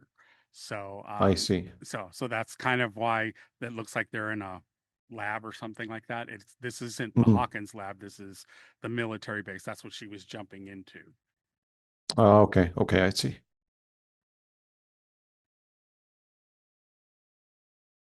All right, so Well, that's a hell of a sequence. She's going to do something. yes, but Go ahead. unclear whether L caused this or it was just Yeah. some other explosion from the Upside Down. Yeah. Could just be the editing. Or whether she is kind of countering it in some way, and then that's the color Oh yeah, shift. yeah. Because look at that. That looked like it's either Murray or it's Hop. I think it's Hopper. I think it's Hop. I think it's Hop. Yeah. So it must be something like, that looks like part of the final showdown to me. And then Lucas And then, so Lucas just randomly there. I hope we get at least one friendly Demogorgon. That would be fantastic. Well, the fact that, if I go back here a little bit, see, Dustin's back in the costume he was with Eddie when Eddie was killed. So it's the same camouflage outfit. And he's pretty beaten up and bruised and black-eyed. So he's been through some major shit. Okay. And then Wow. we've got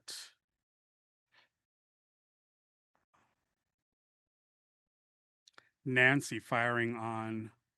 Again, they give her the guns and stuff, but it really astounds me that they didn't learn any lesson of these guns aren't really doing a hell of a lot. These creatures can put off the bullets pretty easily. It doesn't seem to affect them as much. And we knew that since season 1. So it's like, why are you still playing with that? And then this person falling. And then there's 2 people up there. It looks like maybe not. Maybe it's a rock. Maybe it could be one of the rocks further away. But it looks. You see what I'm saying? Yeah. And then that looks like a transition to the Upside Down, but fancy or something. I don't know. Yeah, yeah. But they're falling they're falling back to the right side up. Right. And then there's something here about the sequence that I know somebody said something about that Nancy says, do it. And then they go screeching down a hillside. So I guess there's some talk that this may be a sequence where they break into the library in town, the one where the crossing of the 2 ley lines, that way the ending of season 4, that the gate is there in the library. And I think there's a lot of people are speculating that she's telling Steve to drive their car into the gate to go into the Upside Down. So that's kind of what this sequence is. Okay, I see. And then we have Lucas, and evidently Something happened to somebody Max. said that, and I saw in a reaction, somebody said that they saw that in one of the sequences where Lucas is holding Max, Max turns her head a little bit. So they're saying that she might be coming out of the dark void, but she's Okay. not fully there yet. So it's Okay. kind of this Okay. in and out kind of thing. All right. Yeah. And see, Yeah. there's Holly and Karen. Oh yeah. Right. Right. Okay. There's no sign of Ted anywhere. Huh. You know, You're and right. then these three kids behind Michael, she's holding up Will, Joyce is. Right. But these three kids evidently play a factor in this season, and I'm not quite sure what, but they're younger kids that are at Hawkins Middle School. And Okay. and so that's how they get involved with this, because I guess the town is on lockdown, so people that are in It looks that way. people that are in can't get out, and people out can't get in. So it's that kind of a scenario. Okay. Which my whole thing is, well, how the hell do they keep eating? I mean, Yes. logistics. I'm just wondering about Good point. how that works. And I also Good don't know. point. I also don't know how long of a period this whole 9 episodes takes. Is it like 1 week that wraps all this up in their lives? You know what I mean? Is it something that happens in rapid succession, but we're getting it broken across 9 episodes? Or is it a longer period of time? Those are some of the questions I have for it. Boy, it's too bad Radio Shack isn't around anymore. They get free plugs all over the place. Oh. Bob Newby. Oh yeah, that's the other thing I found out. So evidently the play for Shadow that's in London also tells the story that Bob Newby's sister was a friend of Henry. Okay. His older sister. So I think her name was Peggy Newby or Penny Newby. And so there is a correlation between Bob Newby's family and all of this that's going on, but it happened before all of this happened. It was back when Henry was first coming up, and that Henry was manipulated by the Mind Flayer, and that it wasn't all his own doing. It's something that took root in him and evolved over time, but it wasn't something he wanted to do, So I guess that's part of it. And I guess that's what you get out of the play, is that story. All right. Okay. Okay, that's interesting. Whoa. Yeah, so it looks like the town is overrun by Demogorgons everywhere. Yeah. At some point. And then he says, William, and they've evolved the suit so much so that it's much more menacing with the pointy little thorny little pieces coming out. It looks, yeah, it just looks like he can reform. Like if he's shot or partially blown away, that it's just he just regenerates. Parts of him are still charred, like right there on his chest. Parts of him are still charred from the fire, So maybe he's rebuilding. And then his arms don't look quite fully developed, and there's a hole in his side right there. Yeah, he kind of looks like Groot. Yeah, like he's trying to rebuild himself, kind of thing. And that's when he says, "Well, William, I need your help one more time." That's what he says. Right, which is the big thing. Yeah. Okay. So that's it. Okay, I cannot wait for Thanksgiving. It's just. It's not a thing in Mexico, but we'll celebrate it. We'll be thankful for season 5. Yes. I'd forgotten, I love the show. I loved it since the moment it came out ages and ages ago, but I had forgotten so many fun memories I have over the years. I've just watched each season just once. So being reminded of all of these things. Well, that's why I think, if you don't have the time to do the full version, you should find some reactors that you think that react to the series. And I can send you a couple of links, a couple of channels that I've watched where they're rewatching it. I think that you might get a little bit more by watching some of those reactors react to the seasons, because then it'll recall things that you may have thought of during the time and that kind of stuff. So, I can send you some of that stuff. So, You can Right. and that way you don't have to really watch all the whole season unless you really want to. But I'm just saying there is a Right. shortcut way of doing it, you know. Yeah. No, totally. Yeah. I think this show is great because of the sci-fi elements and whatnot, but I think the relationships between characters really stand out. Those bonds between like Hopper and Elle, where Hopper was like, I don't want any kids, and then he's like super protective, or just like I don't know, Or Will, even his father. Steve. Steve in the beginning used to complain that he was always babysitting the kids. And then as he tells Nancy at the end of season 1, he goes, yeah, it turns out I'm a hell of a good babysitter. Just that realization Yeah. in the final episode of season 1 where Steve really makes a complete 180, and realizes, oh, this is how where my life is supposed to be going. It's kind Right. of and I think that's one of the reasons why people love his character so much, is because like Maya said about when she did her season with Robin and him, she loves a good redemption arc, and Steve definitely has that entire arc. And that makes me wonder if the Duffers are bringing Eddie back in some way to give him a redemption of some sort. Because Joe Quinn is being very, very coy, and he has let it out and says that that he knows things about season 5 that people don't know. And the Oh. question there is, why would he know that stuff if he wasn't involved? Why would the Duffers Right. give him that information? So there's big speculation that we're not done with Eddie. And like I said, every time they ask him, are you coming back for season 5? Because they know that Dacre came back to play Billy. So they know that even though Billy died, season 4, he was still a thing, And so there's a big question of, are we going to see,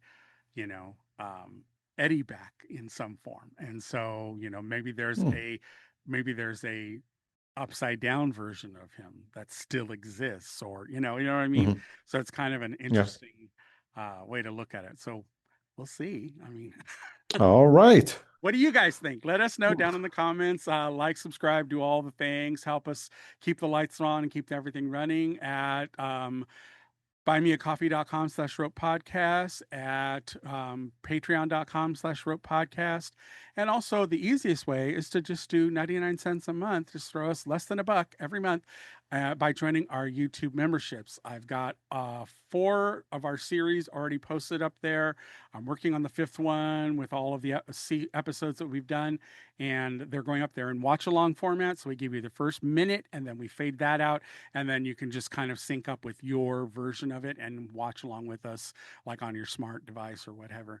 And you can see our entire reaction to these episodes and movies. So 3 ways you can help us out. I am getting done with the merch stuff that will be coming up soon. I've got a whole thing that I'm working on that has Stranger Things relations and other things that are kind of rote kind of things. So for the podcast, so we'll have some of that. Maybe I'll have it ready in time for our Stranger Things debut, and I'll show some of the designs I've worked on. So, all right, everybody, that's it.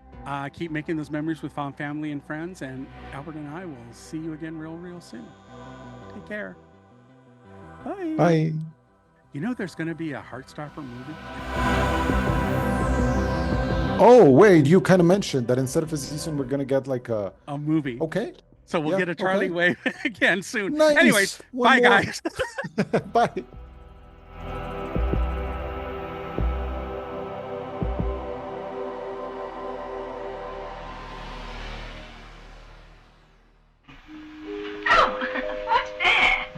Closing time. The Bums Rush in Bellevue, dear.